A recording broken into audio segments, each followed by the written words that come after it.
गुरु नानक पद पंकज बंदन पंकज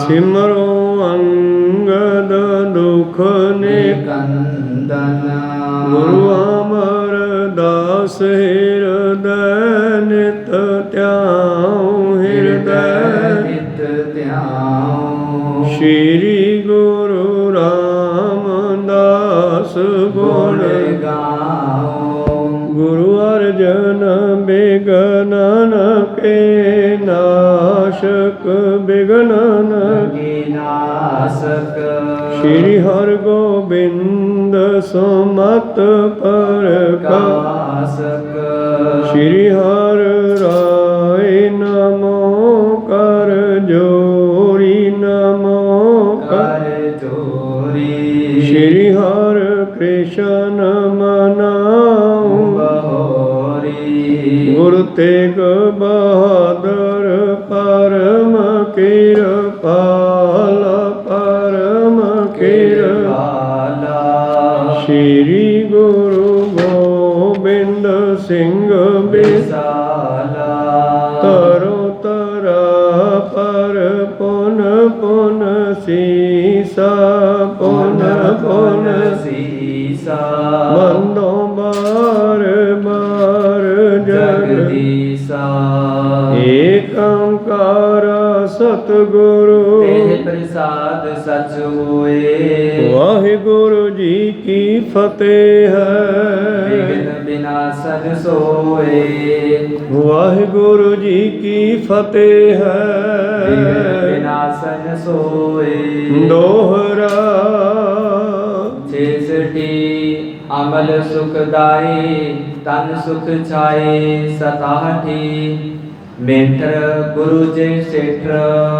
वाहिगुरु जी का खालसा वाहिगुरु जी की फतेह। आओ गुरु प्यारे गुरु सवारे सत्संगी जनो रोजाना की तरह पातशाह जी की अपार किरपा बख्शिश का सदका पिछले पहरां के दीवान सजाउंदियां होइयां आप जी गुरु चरणों विखे हाजरियां लवा रहे हो। लड़ीवार इतिहास की कथा वार्ता नाल जुड़ना करिए जी। पिछले दिनी आपां विचारां सरवण कर रहे सी जदों सेठ बिशंबर दास धन धन श्री गुरु गोबिंद सिंह महाराज जी दे कोल अपने पुत्र समेत आउंदा है ते पुत्र की गलती बारे दसदा है कि महाराज जो आप जी कोलों बख्शिश लैके गया सी इसनूं ओहदी सार नहीं सी जानकारी नहीं सी ते जांदा राह च ही बेच गया दोबारा किरपा करो। पातशाह कहने किरपा तो इक्को बारी होया करदी आ हाँ तुहानूं जुगतियां दसदे आ जो तुहाडे काम आउण वालियां इस तरह अरदास करिया करो अड़े काम सोडे ठीक हो जिया करनगे। राह प्रसाद की देग बना के कोल बैठ के जपजी साहब का पाठ ते आनंद साहब जी का संपूर्ण पाठ करके अरदास कर दिया करो और तुहाडे अड़े काम हो जाया करनगे। किरपा तो इक्को बारी हुंदी आ। इस तरह गुरु पातशाह जी ने सानू अरदास करन दे ढंग दसे अलग अलग समयां ते किवें अरदास करनी आ ये आपां पिछले दिनी सरवण कर रहे सी। 66वीं अरदास विच कह रहे हन अमल सुखदाई। अमल का मतलब है चंगे काम।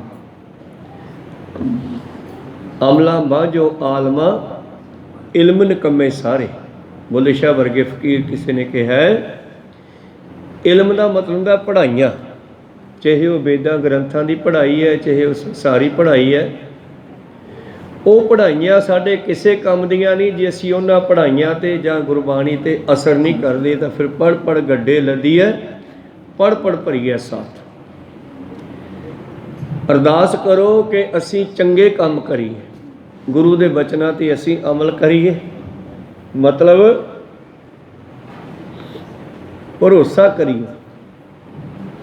इस करके गुरु पातशाह जी अगे बख्शिश कर रहे हैं कुछ विचारा बाकी है इस अरदास वाली साखी चो हुण आपां आरंभ करके सरवण करते हैं। उस तो पहला अपनियां अते दासां दियां गुरु चरणों में लवाओ हाजरियां। गुरु का बख्शिया फतेह का नारा करो बुलंद गज के आखो जी ਵਾਹਿਗੁਰੂ ਜੀ ਕਾ ਖਾਲਸਾ ਵਾਹਿਗੁਰੂ ਜੀ ਕੀ ਫਤਿਹ। ਦੋਹਰਾ ਛੇਸਠੀ ਅਮਲ ਸੁਖਦਾਏ ਤਨ ਸੁਖ ਛਾਏ। ਔਰ ਇਹ ਵੀ ਸਿੱਖ ਨੂੰ ਹਮੇਸ਼ਾ ਅਰਦਾਸ ਕਰਨੀ ਚਾਹੀਦੀ ਹੈ ਕਿ ਮਹਾਰਾਜ ਮੈਥੋਂ ਚੰਗੇ ਕੰਮ ਕਰਾ ਲਈ, ਮੇਰਾ ਮਨ ਗਲਤ ਕਰਮਾਂ ਵੱਲ ਨਾ ਚੱਲੇ, ਔਰ ਉਹ ਕੰਮ ਕਰਾਈ ਜਿਹਦੇ ਨਾਲ ਮੇਰੇ ਤਨ ਨੂੰ ਸੁੱਖ ਮਿਲੇ। ਸੇ ਪਿਆਰਿਆਂ ਮੇਲ ਜਿੰਨਾ ਮਿਲਿਆ ਤੇਰਾ ਨਾਮ ਚਿੱਤੇ ਆਵੇ, ਇਹ ਵੀ ਬਚਨ ਹਨ। ਔਰ ਜੋ ਭਾਵੇ ਸੋ ਕਰਾਈ, ਜੋ ਨਾ ਭਾਵੇ ਸੋ ਨਾ ਕਰਾਈ, ਇਹ ਵੀ ਅਰਦਾਸ ਕਰਿਆ ਕਰਦੇ ਆ ਨਾਨਕਸਰ ਵਾਲੇ ਮਹਾਂਪੁਰਸ਼ ਜਾਂ ਉਹਨਾਂ ਦੀ ਸੰਗਤ। ਤੇ ਇੱਥੇ ਵੀ ਇਦਾਂ ਦੀ ਅਰਦਾਸ ਕਰਨੀ ਚਾਹੀਏ ਕਿ ਸਾਥੋਂ ਮਹਾਰਾਜ ਉਹ ਕੰਮ ਕਰਾਈ ਜਿਹੜੇ ਸਾਡੇ ਸਰੀਰਕ ਨੂੰ ਸੁੱਖ ਦੇਣ ਵਾਲੇ ਹੋਣ, ਸਾਡੇ ਸਰੀਰ ਨੂੰ ਦੁੱਖ ਦੇਣੇ ਵਾਲੇ ਨਾ ਹੋਣ, ਔਰ ਤੇਰੇ ਤੋਂ ਸਾਨੂੰ ਬਾਹਰ ਨਾ ਕਰਦੇ ਹੋਵਣ। ਸਤਾਠੀ ਮੇਠਰ ਗੁਰੂ ਕਰੇ ਸੇਠਰ। ਘਰ ਵਿੱਚ ਗਰੀਬੀ ਹੈ ਤੇ ਅਰਦਾਸ ਕਰੋ ਮਹਾਰਾਜ ਕਿਰਪਾ ਕਰੋ, ਥੋੜਾ ਖੁੱਲਾ ਹੱਥ ਹੋ ਜਾਵੇ। ਕਬੀਰ ਸਾਹਿਬ ਜੀ ਵੀ ਅਰਦਾਸ ਕਰਦੇ ਹੈ, ਸਾਹਿਬ ਇਤਨਾ ਦੀਜੀਐ, ਸਾਹਿਬ ਇਤਨਾ ਦੀਜੀਐ ਜਾਂ ਮੈਂ ਕੁਟੁੰਬ ਸਮਾਏ, ਮੈਂ ਵੀ ਭੁੱਖਾ ਨਾ ਰਹੂੰ, ਸਾਧ ਨਾ ਭੁੱਖਾ ਜਾਏ। ਕਿਉਂਕਿ ਉਹਨਾਂ ਕੋਲ ਸਾਧੂ ਬਹੁਤੇ ਆਉਂਦੇ ਆ, ਤੇ ਇੰਨਾ ਕੁ ਤਾਂ ਮਾਰਾ ਘਰੇ ਹੋਣਾ ਚਾਹੀਦਾ, ਨਾਲੇ ਤਾਂ ਪਰਿਵਾਰ ਸੁਖੀ ਵਸੇ, ਨਾਲੇ ਕੋਈ ਆਉਂਦੇ ਜਾਂਦੇ ਰਾਹੀ ਪਾਂਦੀ ਸਾਧੂ ਸੰਤ ਜਿਹੜੇ ਆ ਜਾਂਦੇ ਆ ਉਹਨਾਂ ਨੂੰ ਵੀ ਮੈਂ ਛਕਾ ਸਕਾਂ, ਇੰਨਾ ਕੁ ਤਾਂ ਦੇ ਦਿਓ। ਤੇ ਗੁਰੂ ਦੇ ਅੱਗੇ ਅਰਦਾਸ ਕਰੀਏ ਤੇ ਗੁਰੂ ਸਾਨੂੰ ਜ਼ਰੂਰ ਉਹ ਬਖਸ਼ਾ ਕਰ ਦਿੰਦਾ। ਸਾਚੇ ਸਹਿਬਾ ਕਿਆ ਨਾਹੀ ਘਰ ਤੇਰਾ, ਘਰ ਤਾਂ ਤੇਰੇ ਸਭ ਕੁਛ ਹੈ, ਜਿਸ ਦੇ ਸੋ ਪਾਵੇ, ਸਦਾ ਸਿਫਤ ਸਲਾਹ ਤੇਰੀ ਨਾਮ ਮਨ ਵਸਾਵੇ। ਜਿਹੜਾ ਮੈਂ ਸ਼ਬਦ ਕਬੀਰ ਸਾਹਿਬ ਦਾ ਸੁਣਾਇਆ ਇਹ ਗੁਰਬਾਣੀ ਵਿੱਚ ਤਾਂ ਨਹੀਂ, ਪਰ ਉਹਨਾਂ ਦੇ ਗ੍ਰੰਥ ਹੈ, ਜਿਸ ਗ੍ਰੰਥ ਦਾ ਨਾਮ ਹੈ ਗ੍ਰੰਥ ਚੌਰਾ, ਉਹਦੇ ਵਿੱਚ ਕਬੀਰ ਸਾਹਿਬ ਜੀ ਦੀ ਬਹੁਤ ਸਾਰੀ ਬਾਣੀ ਹੈ। ਇਹ ਬਚਨ ਉਹਦੇ ਵਿੱਚ ਹੀ ਹੈ ਕਿ ਸਾਹਿਬ ਇਤਨਾ ਦੀਜੀਐ ਜਾਂ ਮੈਂ ਕੁਟੁੰਬ ਸਮਾਏ, ਮੈਂ ਵੀ ਭੁੱਖਾ ਨਾ ਰਹੂੰ, साध न भूखा जाए।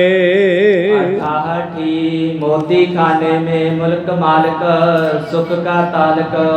और मोदी खाने विच नौकरी लैण वास्ते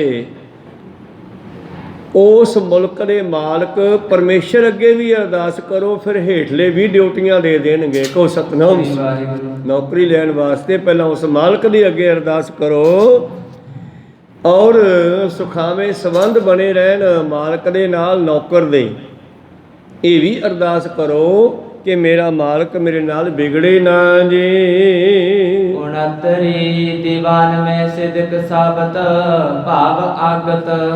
और गुरु दे दीवान विच आके भी इदां अरदास करया करो, महाराज बख्शो जी सिखां नूं सिखी दान, केस दान, रहत दान, विवेक दान, विसाहो दान, भरोसा दान, दाना सिर दान, नाम दान। किरपा करो मेरा सिदक साबित रहे, सिੱਖੀ ਕੇਸਾਂ ਸਵਾਸਾਂ ਸੰਗ ਨਿਭ ਜਾਵੇ। ਇਹ ਅਰਦਾਸ ਕਰਿਆ ਕਰੋ, ਭਾਵੇਂ ਆਪਾਂ ਕਰਦੇ ਹਾਂ ਪਰ ਆਪਦੇ ਤੌਰ ਤੇ ਵੀ ਕਰਦੇ ਰਿਹਾ ਕਰੋ। 69ਵੀਂ ਅਰਦਾਸ ਗੁਰੂ ਦੇ ਅੱਗੇ ਕਿ ਮੈਂ ਅੰਦਰੋਂ ਬਾਹਰੋਂ ਮੇਰਾ ਭਾਵ ਜਿਹੜਾ ਹਮੇਸ਼ਾ ਇੱਕ ਬਣਿਆ ਰਵੇ, ਮੇਰਾ ਜੀਵਨ ਜਿਹੜਾ ਹੈ ਆਪ ਜੀ ਦੇ ਸਿਦਕ ਤੇ ਹੀ ਬਤੀਤ ਹੋ ਜਾਵੇ ਜੀ। सतरी ध्यान में अग्न सूर बप मेरा पूर। और 7ਵੀਂ ਅਰਦਾਸ ਆਪਣਾ 70ਵੀਂ ਅਰਦਾਸ ਹੈ, ਸਿਮਰਨ ਵਿੱਚ ਬੈਠਦੇ ਆ ਅਰਦਾਸ ਕਰਿਆ ਕਰੋ। ਧਿਆਨ ਜੋੜਨ ਸਮੇਂ ਦੀ ਅਰਦਾਸ ਸਿੱਖ ਨੂੰ ਹਰ ਕਦਮ ਕਦਮ ਤੇ ਅਰਦਾਸ ਕਰਨ ਦਾ ਹੁਕਮ ਦਿੱਤਾ ਹੈ।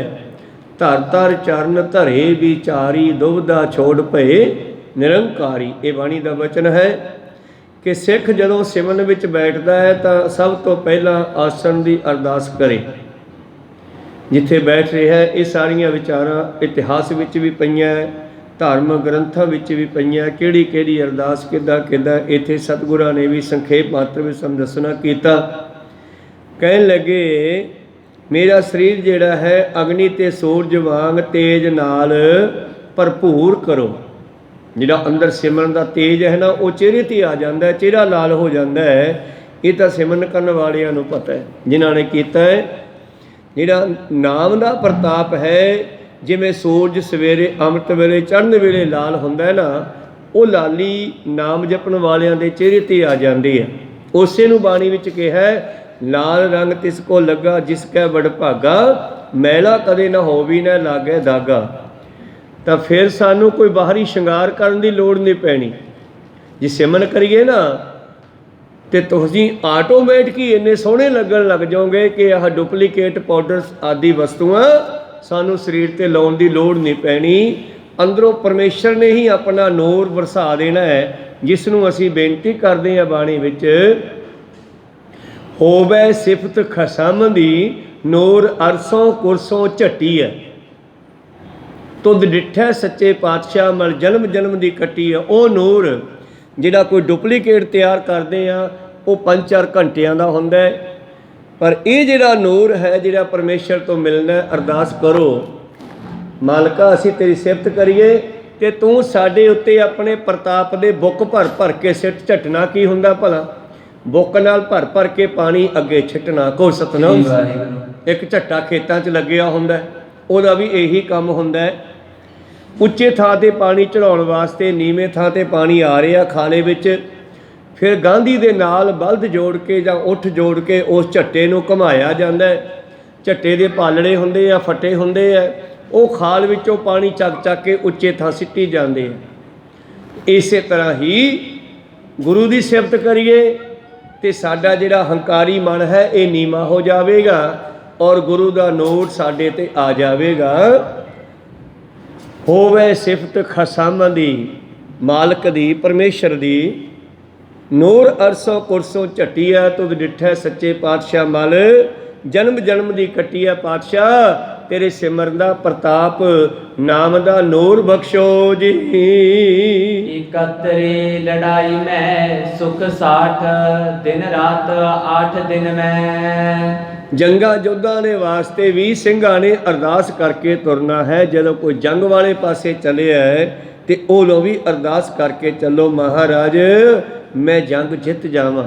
ਕਰਦੇ ਹੀ ਹੈ ਲੋਕ ਅਰਦਾਸ, ਤਾਂ ਮੈਂ ਇਸ ਜੰਗ ਨੂੰ ਜਿੱਤ ਲਵਾਂ। ਤੇ ਜੰਗ ਕੋਈ ਇੱਕ ਨਹੀਂ ਹੈ, ਕੋਈ ਜਿੰਨੀ ਵੀ ਦੁਨੀਆ ਵਿੱਚ ਲੜਾਈ ਹੁੰਦੀ ਹੈ ਉਹੀ ਜੰਗ ਹੈ। ਜੰਗ ਸਾਡੇ ਅੰਦਰ ਵੀ ਚੱਲ ਰਹੀ ਹੈ ਤੇ ਬਾਹਰ ਵੀ ਚੱਲ ਰਹੀ ਹੈ। ਇਸੇ ਕਰਕੇ ਅੰਦਰਲੇ ਵੈਰ ਨੂੰ ਜਿੱਤਣਾ ਬੜਾ ਔਖਾ ਹੋ ਰਿਹਾ। ਬਾਬਾ ਜੀ ਕਹਿੰਦੇ ਮਨ ਜੀਤੈ ਜਗ ਜੀਤ। ਜਿਹਨੇ ਆਪਣੇ ਮਨ ਨੂੰ ਜਿੱਤ ਲਿਆ ਉਹ ਸੰਸਾਰ ਨੂੰ ਵੀ ਜਿੱਤ ਸਕਦਾ ਹੈ, ਕਿਉਂਕਿ ਮਨ ਵਸ ਆਵੈ ਨਾਨਕਾ ਜੇ ਪੂਰਨ ਕਿਰਪਾ ਹੋਏ। ਜੇ ਗੁਰੂ ਕਿਰਪਾ ਕਰੇ ਤਾਂ ਮਨ ਜਿੱਤਿਆ ਜਾਂਦਾ ਹੈ। ਇਸ ਕਰਕੇ ਜੰਗ ਦੇ ਵੱਲ ਜਾਂਦਿਆਂ ਵੀ ਹਮੇਸ਼ਾ ਦਿਨ ਰਾਤ 8 ਪਹਿਰ ਪਰਮੇਸ਼ਰ ਦੇ ਵਿੱਚ ਧਿਆਨ ਜੋੜ ਕੇ ਰੱਖੋ ਤਾਂ ਕਿ ਜੰਗ ਜਿੱਤ ਸਕੀਏ ਜੀ। 72 ਪਾਲ ਕੀ ਪਾਲ ਸਿੱਖ ਸਦਾ ਸੁਖਾਲ।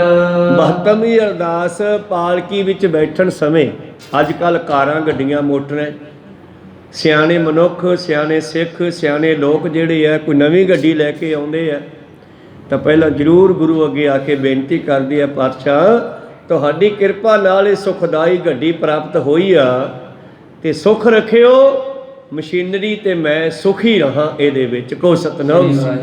ਪਹਿਲਾਂ ਲੋਕ ਪਾਲਕੀਆਂ 'ਚ ਬੈਠਦੇ ਸੀਗੇ ਔਰ ਅਮੀਰ ਲੋਕ ਹੀ ਬੈਠਦੇ ਸੀ ਪਾਲਕੀਆਂ 'ਚ, ਗਰੀਬ ਤਾਂ ਵਿਚਾਰੇ ਮੋਢਿਆਂ ਤੇ ਚੱਕ ਕੇ ਉਹਨਾਂ ਨੂੰ ਲਿਜਾਂਦੇ ਸੀ। ਇਸ ਕਰਕੇ ਪਾਤਸ਼ਾਹ ਕਹਿੰਦੇ ਪਾਲਕੀ ਚੜ੍ਹਨ ਵੇਲੇ ਸਤਿਗੁਰ ਜੀ ਪਾਲਕੀ ਵਿੱਚ ਤੇਰਾ ਸਿੱਖ ਸਦਾ ਸੁਖਾਲਾ ਰਵੇ। ਨਵੀਂ ਗੱਡੀ ਦੀ ਅਰਦਾਸ ਕਰੀਏ ਕਿ ਇਸ ਗੱਡੀ ਵਿੱਚ ਸੁਖੀ ਵਸੀਏ ਜੀ। 73 ਪਾਲ ਪੀੜ ਤਰਕ ਤੀਦ ਪੀੜਨ ਮਹਿ। ਔਰ ਸਤਿਗੁਰੂ ਪਾਤਸ਼ਾਹ ਜੀ ਕਹਿੰਦੇ 73ਵੀਂ ਅਰਦਾਸ ਹੈ ਘਰ ਪੀੜਤ ਵੇਲੇ ਦੀ। ਭਾਵ ਜਦੋਂ ਸਾਡੇ ਸਰੀਰ ਦੇ ਉੱਤੇ ਕੋਈ ਦੁੱਖ ਆਉਂਦੇ ਹਨ, ਹਿੰਦੂ ਮੱਤ ਵਾਲੇ ਕਹਿ ਦਿੰਦੇ ਆ ਤੇਰੇ ਤੇ ਗ੍ਰਹਿ ਹੈ, ਪਰ ਸਤਿਗੁਰੂ ਪਾਤਸ਼ਾਹ ਕਹਿੰਦੇ ਇਹ ਜਿਹੜੇ ਦੁੱਖ ਆਉਂਦੇ ਆ ਇਹ ਕੋਈ ਗ੍ਰਹਿ ਨਹੀਂ, ਤੇਰੇ ਕੀਤੇ ਹੋਏ ਕਰਮਾਂ ਦਾ ਹੀ ਫਲ ਹੈ, ਪਾਪਾਂ ਦਾ ਫਲ ਹੈ। ਇਹਨਾਂ ਪਾਪਾਂ ਨੂੰ ਟਾਲਣ ਵਾਸਤੇ ਉਹ ਗ੍ਰਹਿ ਟਾਲਦੇ ਆ। ਉਹ ਗ੍ਰਹਿ ਟਲਾਉਣ ਵਾਸਤੇ ਤਰ੍ਹਾਂ ਤਰ੍ਹਾਂ ਦੇ ਗੁਰੂ ਪਿਆਰਿਓ ਢੰਗ ਦੱਸਦੇ ਹੈ। ਕੋਈ ਧਾਗੇ ਤਵੀਰ ਦੱਸਦਾ ਹੈ, ਕੋਈ ਚਰਾਹੇ ਦੇ ਵਿੱਚ ਆਹ ਸਮਾਨ ਰੱਖਿਆ ਉਹ ਸੋਡਾ ਗ੍ਰਹਿ ਟਲ ਜਾਊਗਾ, ਜਿਹੜਾ ਟੱਪ ਜਾਊਗਾ ਉੱਤੇ ਚੜ੍ਹ ਜਾਊਗਾ। ਇਹੋ ਜਿਹੇ ਭਰਮਾਂ ਦੇ ਵਿੱਚ ਦੁਨੀਆ ਨੂੰ ਪਾਇਆ ਹੋਇਆ। ਪਰ ਧੰਨ ਗੁਰੂ ਨਾਨਕ ਪਾਤਸ਼ਾਹ ਜੀ ਸਾਨੂੰ ਇਹੋ ਜਿਹੇ ਰਸਤੇ ਨਹੀਂ ਪਾਉਂਦੇ। ਧੰਨ ਗੁਰੂ ਗੋਬਿੰਦ ਸਿੰਘ ਮਹਾਰਾਜ ਕਹਿੰਦੇ ਸਿੱਖੋ ਜਿਹੜਾ ਪਾਪਾਂ ਦੇ ਕਾਰਨ ਅਸੀਂ ਦੁਖੀ ਹੋ ਰਹੇ ਹਾਂ, ਇਹ ਪਾਪਾਂ ਨੂੰ ਭਜਾਉਣ ਦਾ ਇੱਕੋ ਢੰਗ ਹੈ ਕਿ ਉੱਠ ਵੰਜੋ ਕਿਲ ਵੇਖੋ ਕਰਤਾ ਘਰੇ ਆਇਆ, ਪਰਮੇਸ਼ਰ ਦਾ ਨਾਮ ਇਹਦੇ ਚ ਲਿਆਓ, ਇਹ ਭੱਜ ਜਾਵੇਗਾ। ਜਦ ਪਾਪ ਭੱਜ ਗਏ ਤੇ ਦੁੱਖ ਵੀ ਚਲੇ ਜਾਣਗੇ, ਕਿਉਂਕਿ ਫਲ ਤਾਂ ਪਾਪਾਂ ਤੋਂ ਹੀ ਪੈਦਾ ਹੋਇਆ ਨਾ।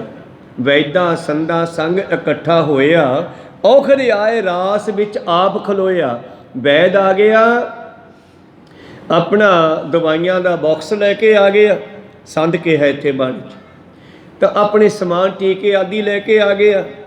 ਬਾਰ-ਬਾਰ ਦਵਾਈਆਂ ਬਦਲੇ ਆ, ਬੰਦਾ ਠੀਕ ਨਹੀਂ ਹੋ ਰਿਹਾ, ਤੇ ਗੁਰੂ ਸਾਹਿਬ ਫਿਰ ਕੀ ਕਹਿੰਦੇ ਆ, ਜੇ ਦਵਾਈ ਨਹੀਂ ਲੱਗ ਰਹੀ ਤਾਂ ਫਿਰ ਆਹ ਕਰੋ। ਕੀ ਮਹਾਰਾਜ? ਵੈਦਾ ਸੰਦਾ ਸੰਗ ਇਕੱਠਾ ਹੋਇਆ, ਔਖਦ ਆਏ ਰਾਸ ਵਿੱਚ ਆਪ ਖਲੋਇਆ। ਨਾ ਤਾਂ ਵੈਦ ਨੇ ਰਾਮ ਕਿਹਾ ਤੇ ਨਾ ਮਰੀਜ਼ ਨੇ ਰਾਮ ਕਿਹਾ, ਵਾਹਿਗੁਰੂ ਕਿਹਾ, ਤੇ ਦਵਾਈ ਲੱਗੇ ਕਿਵੇਂ? ਕੋ ਸਤਨਾਮ। ਜਿਹਨੇ ਦੁੱਖ ਦਿੱਤੇ ਆ ਪਾਪਾਂ ਦਾ ਫਲ ਸਾਨੂੰ, ਉਹਨੂੰ ਤਾਂ ਕਿਹਾ ਹੀ ਨਹੀਂ ਹਜੇ ਵਿਚਾਲੇ ਉਸ ਵਿਚੋਲੇ ਨੂੰ ਜਿਹਦੇ ਕਹਿਣ ਤੇ ਦੁੱਖ ਆਏ ਨੇ, ਕਿਉਂਕਿ ਉਹ ਕੋਈ ਆਪਦੀ ਮਰਜ਼ੀ ਨਾਲ ਨਹੀਂ ਦਿੰਦਾ, ਸਾਡੇ ਕੀਤੇ ਕਰਮਾਂ ਦਾ ਫਲ ਦਿੰਦਾ ਹੈ। ਉਸ ਨੂੰ ਨਾ ਕੋਈ ਨੇੜੇ ਆ ਨਾ ਕੋਈ ਦੂਰ ਹੈ, ਸਾਰੇ ਆਪਾਂ ਉਹਦੇ ਪੁੱਤਰ ਹਾਂ, ਬੱਚੇ ਹਾਂ, ਪਰ ਕਰਮੀ ਆਪੋ ਆਪਣੀ, ਕਿ ਨੇੜੇ ਕਿ ਦੂਰ। ਕੋਈ ਵੀ ਨੇੜੇ ਹੋਵੇ ਆਪਣੇ ਆਪ ਨੂੰ ਸੋਚਦਾ ਮੈਂ ਰੱਬ ਦੇ ਬਹੁਤ ਨੇੜੇ ਆ, ਮੈਂ ਤਾਂ ਜਾਂ ਧਾਰਮਿਕ ਸਥਾਨਾਂ 'ਤੇ ਹੀ ਰਹਿੰਦਾ, ਮੈਂ ਤਾਂ ਦਿਨ ਰਾਤ ਗੁਰਦੁਆਰੇ ਹੀ ਰਹਿੰਦਾ, ਮੰਦਿਰ 'ਚ ਹੀ ਰਹਿੰਦਾ, ਇਹ ਮੈਨੂੰ ਕਿਉਂ ਦੁੱਖ ਆ ਗਿਆ? ਇਹ ਤਾਂ ਆਉਣਾ ਹੀ ਹੈ, ਕਿਉਂਕਿ ਸਾਡੇ ਕੀਤੇ ਹੋਏ ਕਰਮਾਂ ਦਾ ਫਲ ਮਿਲਣਾ। ਹਾਂ, ਜੇ ਉਹਨਾਂ ਨੂੰ ਭਜਾਉਣਾ ਹੈ ਤੇ ਧਾਰਮਿਕ ਸਥਾਨ ਤੇ ਬੈਠ ਕੇ ਕੋਈ ਸਿਮਰਨ ਭਜਨ ਬੰਦਗੀ ਕਰਨੀ ਚਾਹੀਦੀ ਆ। ਇੱਥੇ ਦਿਨ ਰਾਤ ਪ੍ਰਚਾਰ ਹੋ ਰਿਹਾ, ਅੰਮ੍ਰਿਤ ਛਕੋ ਅੰਮ੍ਰਿਤ ਛਕੋ, ਤੇ ਕਈ ਇੱਥੇ ਲਗਾਤਾਰ 12-12 ਘੰਟੇ 18-18 ਘੰਟੇ, ਕਿਉਂਕਿ ਰਾਤ ਨੂੰ 6-7 ਘੰਟੇ ਤਾਂ ਬੰਦ ਹੋ ਜਾਂਦਾ, 18-18 ਘੰਟੇ ਸੇਵਾ ਕਰਨ ਵਾਲਿਆਂ ਨੂੰ ਵੀ ਹਜੇ ਤੱਕ ਸੁਣਿਆ ਨਹੀਂ ਬਈ ਅੰਮ੍ਰਿਤ ਛਕ ਲੈਣਾ ਚਾਹੀਦਾ। ਕੋ ਸਤਨਾਮ। ਨਿਤਨੇਮ ਕਰਨਾ, ਮੂਲ ਮੰਤਰ ਕਰਨਾ, ਵਾਹਿਗੁਰੂ ਮੰਤਰ ਕਰਨਾ, ਇਹ ਤਾਂ ਪਰੇ ਦੀ ਗੱਲ ਆ। ਹਜੇ ਉਹਨਾਂ ਨੂੰ ਇਹ ਨਹੀਂ ਪਤਾ ਲੱਗਿਆ ਵੀ ਅਸੀਂ ਧਾਰਮਿਕ ਸਥਾਨ 'ਤੇ ਆ ਗਏ ਹਾਂ, ਤੇ ਇੱਥੋਂ ਦਾ ਜਿਹੜਾ ਮੇਨ ਕੰਮ ਹੈ, ਨਾਨਕ ਕਹਿ ਕਰ ਕੇਵਲ ਨਾਮ, ਘੱਟੋ ਘੱਟ ਅਸੀਂ ਗੁਰੂ ਘਰ ਦੇ ਵਿੱਚ ਰਹਿੰਦੇ ਹਾਂ, ਇੱਥੇ ਸੇਵਾ ਕਰਦੇ ਹਾਂ, ਤੇ ਅਸੀਂ ਅੰਮ੍ਰਿਤ ਵਾਲੇ ਪਾਸੇ, ਗੁਰੂ ਵਾਲੇ ਪਾਸੇ ਵੀ ਆ ਜਾਈਏ। ਚਲੋ ਲਾਗ ਤਾਂ ਲੱਗਣੀ ਚਾਹੀਦੀ ਹੈ ਨਾ ਬੰਦੇ ਨੂੰ। ਕਬੀਰ ਸਾਹਿਬ ਜੀ ਕਹਿੰਦੇ, ਗੰਗਾ ਤੀਰ ਜੋ ਘਰ ਕਰੇ, ਜੇ ਕੋਈ ਦਿਨ ਰਾਤ ਗੰਗਾ ਦੇ ਕਿਨਾਰੇ ਤੇ ਜਾ ਕੇ ਘਰ ਪਾ ਲਵੇ ਤੇ ਉੱਥੇ ਹੀ ਰਹਿਣ ਲੱਗ ਜਾਵੇ, ਚਾਹ 'ਚ ਵੀ ਗੰਗਾ ਦਾ ਪਾਣੀ, ਰੋਟੀਆਂ 'ਚ ਵੀ ਗੰਗਾ ਦਾ ਪਾਣੀ ਵਰਤ ਲੇ, ਕੀ ਉਹ ਮੁਕਤ ਹੋ ਗਿਆ? ਜੇ ਆਪਣੇ ਕੰਮ ਨਹੀਂ ਬਦਲਦਾ, ਅਮਲ ਨਹੀਂ ਬਦਲਦਾ। ਕਬੀਰ ਗੰਗਾ ਤੀਰ ਜੋ ਘਰ ਕੈ, ਪੀਵੈ ਨਿਰਮਲ ਨੀਰ, ਬਿਨ ਹਰ ਭਗਤ ਨ ਮੁਕਤ ਹੋਏ, ਇਉਂ ਕਹੈ ਰਮੇ ਕਬੀਰ। ਕਬੀਰ ਸਾਹਿਬ ਜੀ ਵੀ ਇਹ ਗੱਲ ਕਹਿ ਗਏ, ਭਾਵੇਂ ਧਾਰਮਿਕ ਸਥਾਨਾਂ ਦੇ ਨੇੜੇ ਰਹੋ, ਭਾਵੇਂ ਵਿੱਚ ਰਹੋ, ਭਾਵੇਂ ਦੂਰ ਰਹੋ, ਗੱਲ ਤਾਂ ਪਰਮੇਸ਼ਰ ਨੂੰ ਸਿਮਰ ਕੇ ਬਣਨੀ ਆ। ਕੋ ਸਤਨਾਮ।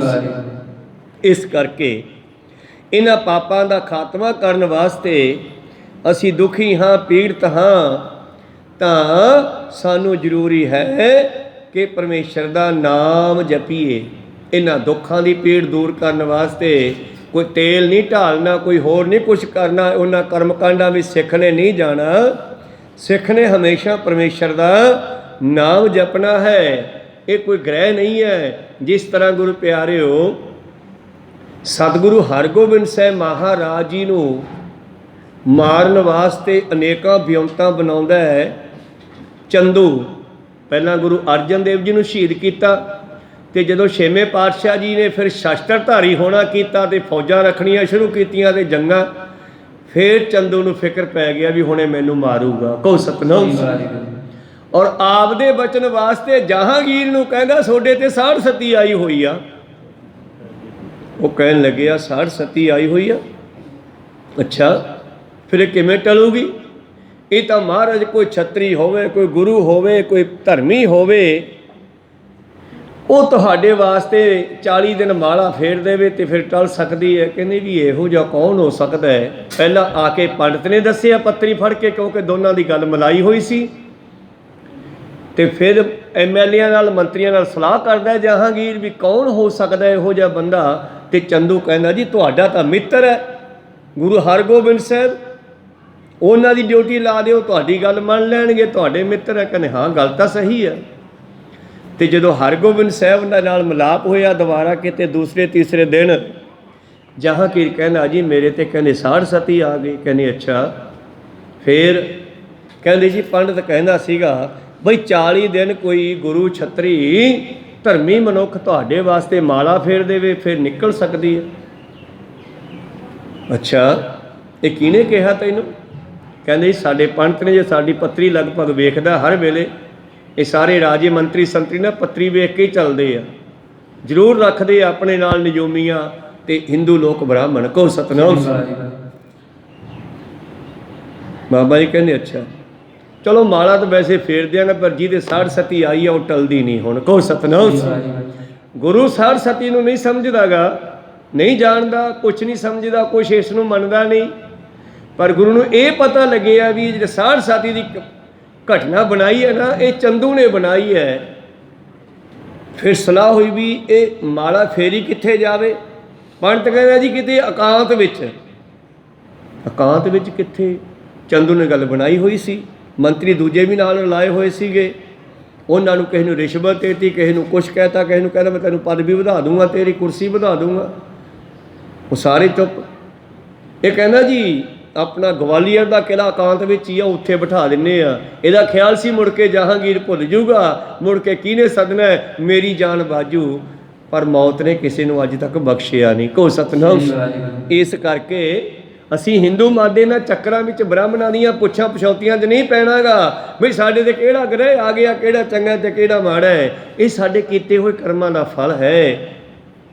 ਦੱਦਾ ਦੋਸ਼ ਨ ਦੇਉ ਕਿਸੈ, ਦੋਸ਼ ਕਰਮਾ ਆਪਣਿਆ, ਜੋ ਮੈਂ ਕੀਆ ਸੋ ਮੈਂ ਪਾਇਆ, ਦੋਸ਼ ਨਾ ਦੀਜੈ ਅਵਰਜਨ।